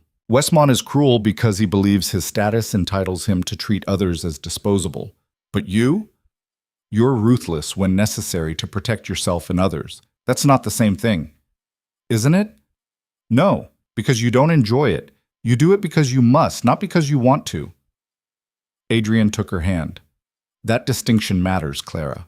Hold on to it. The day you start enjoying the destruction is the day you've become what you're fighting against. She squeezed his fingers, grateful for his understanding, for the moral compass he provided even as he helped her navigate these treacherous waters. The final blow to Westmont came from an unexpected source, Nathaniel himself. Marcus brought the news, arriving at Voss House late one evening with barely contained excitement, his coat disheveled from riding hard from the city.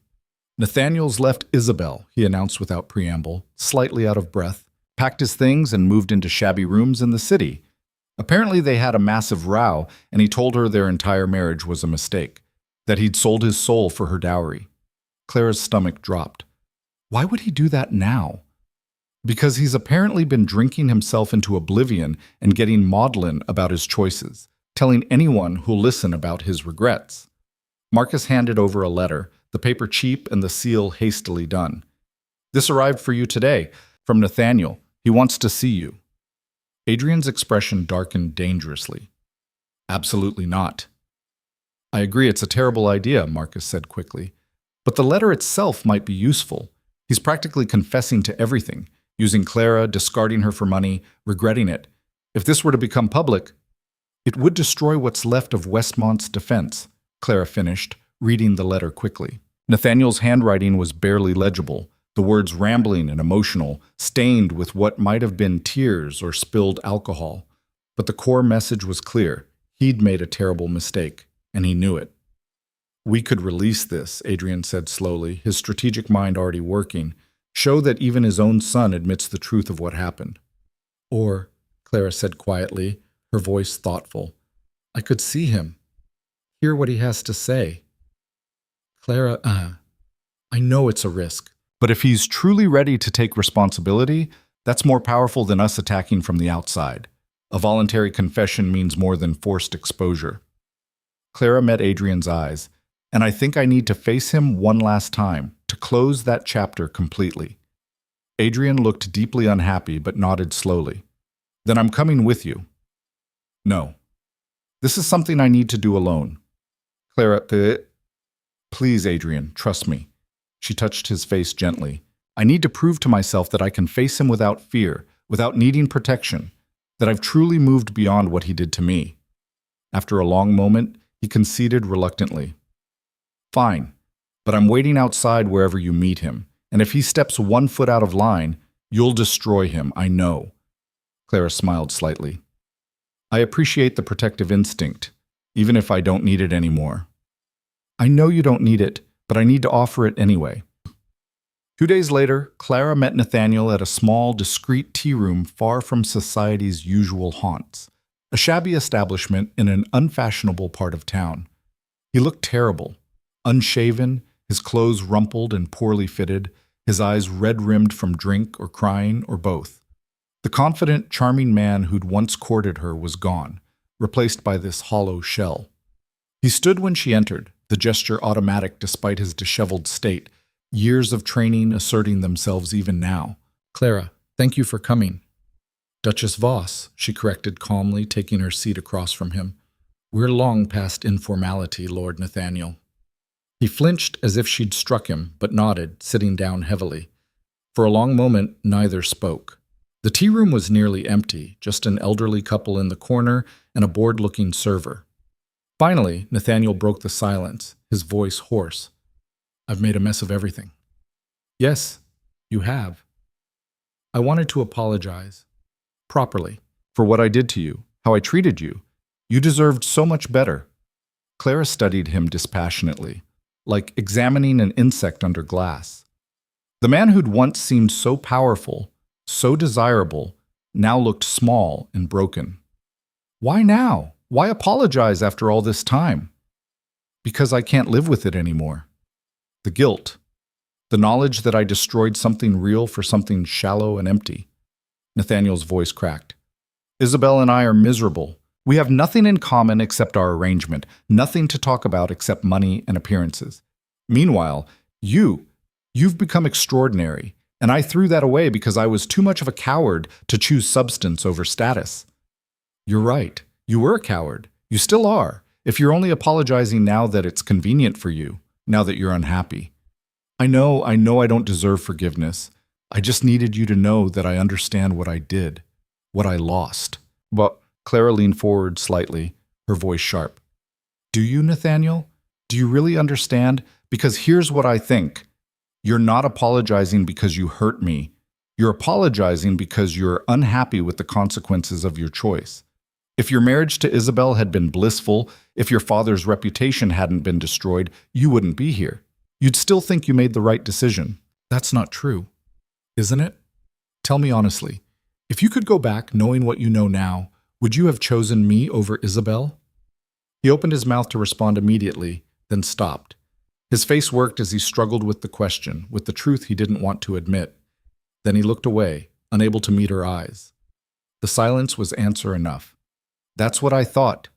Clara stood, preparing to leave, her voice cold. You're not sorry you hurt me, Nathaniel.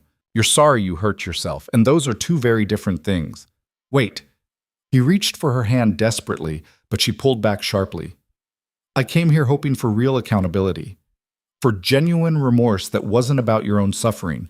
Instead, I got exactly what I expected, a man feeling sorry for himself, not for what he did to others. Clara's voice was ice. Your apology is meaningless because it's self-serving. You want absolution so you can feel better about your choices, so you can sleep at night, but I'm not here to grant you that comfort. Clara, please. Duchess Voss, she corrected sharply, and we're done here.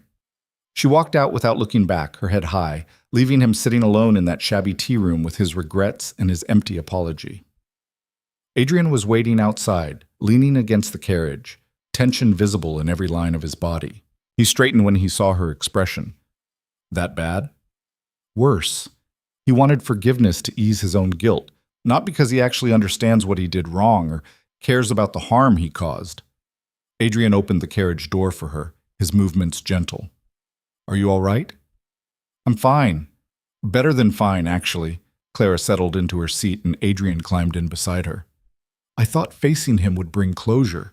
Instead, it showed me how much I've grown. A year ago, I would have cared about his apology, would have wanted to believe he'd changed, would have given him the absolution he sought. Now, I see him for what he is, a weak man who makes excuses instead of taking real responsibility. You've become formidable. I've become free. Clara took Adrian's hand as the carriage started moving. Free of needing his validation, his apology, his recognition. He doesn't matter to me anymore. None of them do. The only opinions that matter are my own and those of the people I actually respect. That evening, they made a strategic decision. They wouldn't release Nathaniel's letter. It would be too obviously vindictive, and Clara no longer needed that particular weapon. She'd moved beyond revenge into something purer, simple indifference. Instead, they let Westmont's own actions destroy him. The Earl, increasingly desperate as his reputation crumbled around him like a sandcastle at high tide, made a fatal error. He attempted to blackmail several prominent families, threatening to expose their secrets if they didn't support his attacks on the Voss family and help him restore his reputation. It was a catastrophic miscalculation. The families, rather than submitting to his threats, brought the blackmail attempts directly to Adrian, presenting him with letters and witness testimony.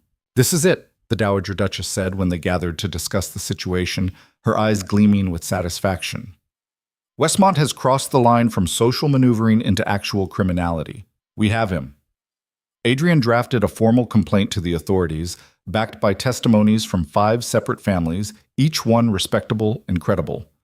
The charges were serious: blackmail, extortion, conspiracy to defame. Westmont was arrested quietly one morning, taken from his home in chains, but news of his fall spread through society like wildfire, carried on the wings of scandalized whispers. Within a week, the Earl of Westmont was ruined completely. His estates were seized to pay debts that stretched back decades. His title remained. Titles couldn't be stripped easily, but it was hollow. An empty honor attached to no property, no money, no respect. Nathaniel, as his heir, inherited nothing but shame and financial ruin and a name that had become synonymous with dishonor. Clara felt no triumph when the news arrived, just a quiet sense of finality, of a chapter closing. "It's over," she said to Adrian that evening as they sat in the library. "Yes, completely." Adrian pulled her into his arms, holding her close. "You've won, Clara, decisively and permanently." "We've won." "No, this was your victory. I merely supported you." Adrian kissed her forehead tenderly. "I'm proud of you, prouder than I can adequately express." That night, for the first time in months, Clara slept without the weight of impending conflict hanging over her. The battles were done. The wars were won. Now she could focus on building rather than just surviving. The months that followed brought changes Clara had never anticipated, transformations she'd never dared dream possible. With her enemies defeated and her position secure, Clara turned her attention to causes she actually cared about. Lady Thornbury's charity initiative became Clara's passion project. She threw herself into helping young women from modest backgrounds access education and opportunities, seeing in each applicant a reflection of her younger self. The first girl she personally sponsored was Anne Mitchell, a 16-year-old from a shopkeeper's family with remarkable intelligence and no resources beyond her own determination.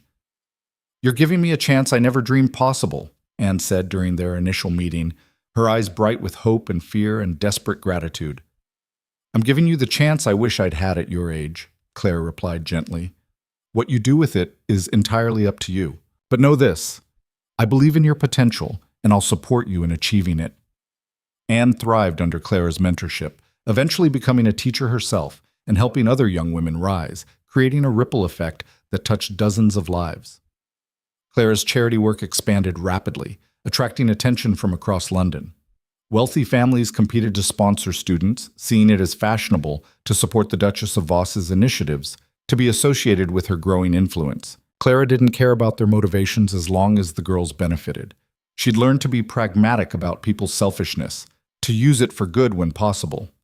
Adrian supported her fully, contributing substantial funds from the Voss estate and using his influence to open doors that would have remained closed to others. He attended fundraising events, spoke publicly about the importance of education, and became Clara's partner not just in marriage but in purpose. "You're building something important," he told her one evening, watching her review applications from potential students, her desk covered in papers and letters. "I'm giving others the chances I was denied, making sure other girls don't have to endure what I did, don't have to depend on cruelty or kindness from men who hold all the power. You're doing more than that. You're changing the system that tried to crush you, brick by brick." Adrian kissed the top of her head, the gesture now familiar and cherished. "I'm proud to be your partner in this." The word, partner, still filled Clara with warmth every time he used it. They'd moved far beyond their original cold arrangement. Their relationship had deepened into something genuine, built on respect and trust and growing affection that surprised them both. 6 months after Westmont's fall, Adrian came to Clara with an unexpected proposal. "I want to make a formal endowment to your charity. A substantial one, enough to fund 50 full scholarships annually in perpetuity with provisions for expansion." Clara's breath caught, her pen freezing mid-stroke. "Adrian, that's an enormous commitment. That's a fortune." "I know, but I believe in what you're building, and I want the Voss legacy to be about more than accumulated wealth and political influence. I want it to mean something." His gray eyes were intense, burning with conviction. "You've shown me that power should be used to elevate others, not just to maintain our own position. I want to honor that. I want our family name to stand for something beyond just status." Clara threw her arms around him, overwhelmed with gratitude and love that made her chest ache. "Thank you for believing in this, for believing in me." "Always," Adrian murmured against her hair, holding her tightly. "Always." That night, Clara realized that somewhere along the way, without her quite noticing when it happened, she'd fallen completely in love with her husband. Not the desperate, needy love she'd felt for Nathaniel, which had been built on fantasy and insecurity and the hunger for validation. This was different, solid, real, built on mutual respect, shared values, and genuine partnership. She told him the next morning over breakfast, unable to keep it inside any longer. "I love you," she said simply, setting down her teacup with a decisive click. Adrian froze, his newspaper halfway to the table, his expression unreadable. For a terrible moment, Clara thought she'd made a mistake, revealed too much too soon, pushed him beyond where he could go. Then his face softened into the most genuine smile she'd ever seen from him, transforming his usually stern features. "I love you too," he said, his voice rough with emotion that he'd kept locked away for years. "I've been afraid to say it, afraid that admitting it would make it real and real things can be lost. But I'm done being afraid. I love you, Clara, completely. You've given me back everything I thought I'd lost when Eleanor died." They came together in a kiss that tasted of tea and promise and hope, of second chances and new beginnings. When they finally separated, both were smiling through tears. "We should probably tell Marcus," Adrian said, his voice lighter than she'd ever heard it. "He's been making insufferable comments about us being disgustingly happy together for months." Clara laughed, the sound free and joyful. "Let him tease. We've earned this happiness." "Yes, we have." 1 year after the spring gala that had marked Clara's decisive victory over Lady Ashford, the Dowager Duchess hosted an anniversary celebration at Voss House. The guest list was impressive. The most powerful families in England, all gathered to honor the Duke and Duchess of Voss's partnership, both personal and philanthropic. The ballroom was filled with flowers and music and laughter. The Queen herself sent a personal letter of commendation, praising Clara's charitable work and its measurable impact on young women across the country. The letter was read aloud to the assembled guests, bringing enthusiastic applause. "You've accomplished something remarkable," the Dowager Duchess told Clara privately before the guests arrived, pulling her aside into a quiet room. "You came here as a frightened girl seeking survival. You've become a woman of genuine power and influence who uses that power well. I had excellent teachers. Perhaps, but the strength was always yours. I just helped you see it." The Dowager's expression softened with rare warmth. "I'm proud of you, Clara, and grateful. You've given my grandson back his humanity, his capacity to feel. That's a gift beyond price." The celebration itself was magnificent. Clara moved through the crowds with Adrian at her side, accepting congratulations and well wishes. Everywhere she looked, she saw respect rather than the condescension or pity she'd once endured. Marcus gave a toast that made both Clara and Adrian uncomfortable with its sincerity and emotion. "To my father and stepmother," he said, raising his glass high, "who've proven that the strongest partnerships are built on honesty, respect, and courage. You've shown me what love actually looks like. Not the fairy tale version, but the real thing. And I'm grateful for the example." Later, as they danced together in the ballroom where so much had changed, Clara reflected on the journey that had brought her here. "What are you thinking?" Adrian asked, his hand warm at her waist. "That I'm happy. Genuinely, completely happy." Clara looked up at him. "A year ago, I would have told you that was impossible. That happiness was a fantasy I'd given up on after Nathaniel. But here we are." "Here we are," Adrian echoed, his voice full of wonder. "Building a life I never thought I'd have again." As the music swelled around them, Clara saw Nathaniel across the room. He'd been invited as a courtesy to his remaining family connections, though everyone knew his circumstances had deteriorated dramatically. He stood alone, poorly dressed by his former standards, watching Clara and Adrian dance, his expression a mixture of regret and longing and bitter envy. Clara felt no anger toward him, no bitterness, just a distant kind of pity for a man who'd destroyed his own happiness through shallow choices. He'd chosen his path, she'd chosen hers, and their destinations couldn't have been more different. The celebration continued late into the night, a triumph of everything Clara had built and become. When the last guests finally departed and the servants began cleaning up, Clara and Adrian stood together in the now empty ballroom, surveying the remnants of the evening's success. "We should probably retire," Adrian said. "It's nearly dawn."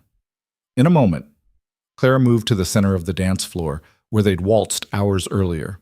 "I want to remember this, all of it." Adrian joined her, pulling her into his arms without music, simply holding her in the quiet. "You've transformed this house," he said quietly. "It used to feel like a mausoleum, beautiful but cold, full of history but no life. Now it feels like a home. That's because it is a home, our home, built on honesty and partnership and love." I never thought I'd have this again. After Eleanor died, I was certain I'd spend the rest of my life alone, going through the motions but never really living. Adrian's voice was thick with emotion. Then you walked into my study, all fierce determination and hidden strength, and everything changed. You changed too. You let yourself feel again. Let yourself be vulnerable. Because you made it safe to do so. Adrian cupped her face in his hands. I love you, Clara Voss, more than I have words to express. You've given me back my life. And you've given me mine, a real one, built on my own terms. They kissed as the first light of dawn crept through the windows, painting everything gold. 2 years later, Clara stood in the gardens of Voss House, watching her daughter Eleanor, named for Adrian's first wife with both their blessings, toddle through the flowers with Marcus's patient help. She was pregnant again, this time with a son they'd already decided to name William. Adrian appeared behind her, wrapping his arms around her expanding waist, his touch gentle and reverent. Happy? He murmured against her ear. Deliriously, Clara leaned back against him. Sometimes I can barely believe this is my life. Believe it. You've earned every moment. Clara's charity initiative had expanded nationwide, funded by the substantial Voss endowment and supported by dozens of wealthy families who'd followed their example. Hundreds of girls had received educations and opportunities they'd never have had otherwise, creating ripples that would change society for generations. The Queen had personally commended Clara's work twice more, inviting her to advise on matters of women's education and employment, giving her influence that extended far beyond social circles into actual policy. Society no longer whispered about Clara's modest origins. Instead, they spoke of her accomplishments, her influence, her transformation from overlooked girl to one of England's most powerful and respected women. And through it all, Clara remained grounded by the partnership she'd built with Adrian, a love that had grown from pragmatic necessity into something profound and unshakable. That evening, as they put Eleanor to bed and prepared for their own rest, Clara reflected on the journey that had brought her here, from humiliation to triumph, from powerlessness to influence, from survival to thriving. She'd been cast aside as insignificant, dismissed as unworthy, broken by cruelty. But she'd returned as a force that reshaped society itself, not through bitterness or revenge, but through building something better, through using her pain as fuel for purpose, through refusing to accept anyone else's definition of her worth. As Clara fell asleep in Adrian's arms, their daughter sleeping peacefully down the hall, and their son growing within her, she knew with absolute certainty she had won. Not just the battles or the wars, but something far more valuable. She'd won herself back. The girl who'd been broken had become a woman who built. The heart that had been shattered had been rebuilt stronger. The life that had been destroyed had been reconstructed into something extraordinary. Clara Voss, once Clara Whitmore, once nothing more than a footnote in someone else's story, had become the author of her own epic, and her legacy would endure long after she was gone, touching lives, opening doors, proving that power earned through merit and wielded with compassion could change the world. She'd been scorned by society and left for dead. But she'd risen from the ashes, crowned herself through her own strength, and built an unbreakable legacy that would echo through generations, and nothing could ever diminish what she'd become.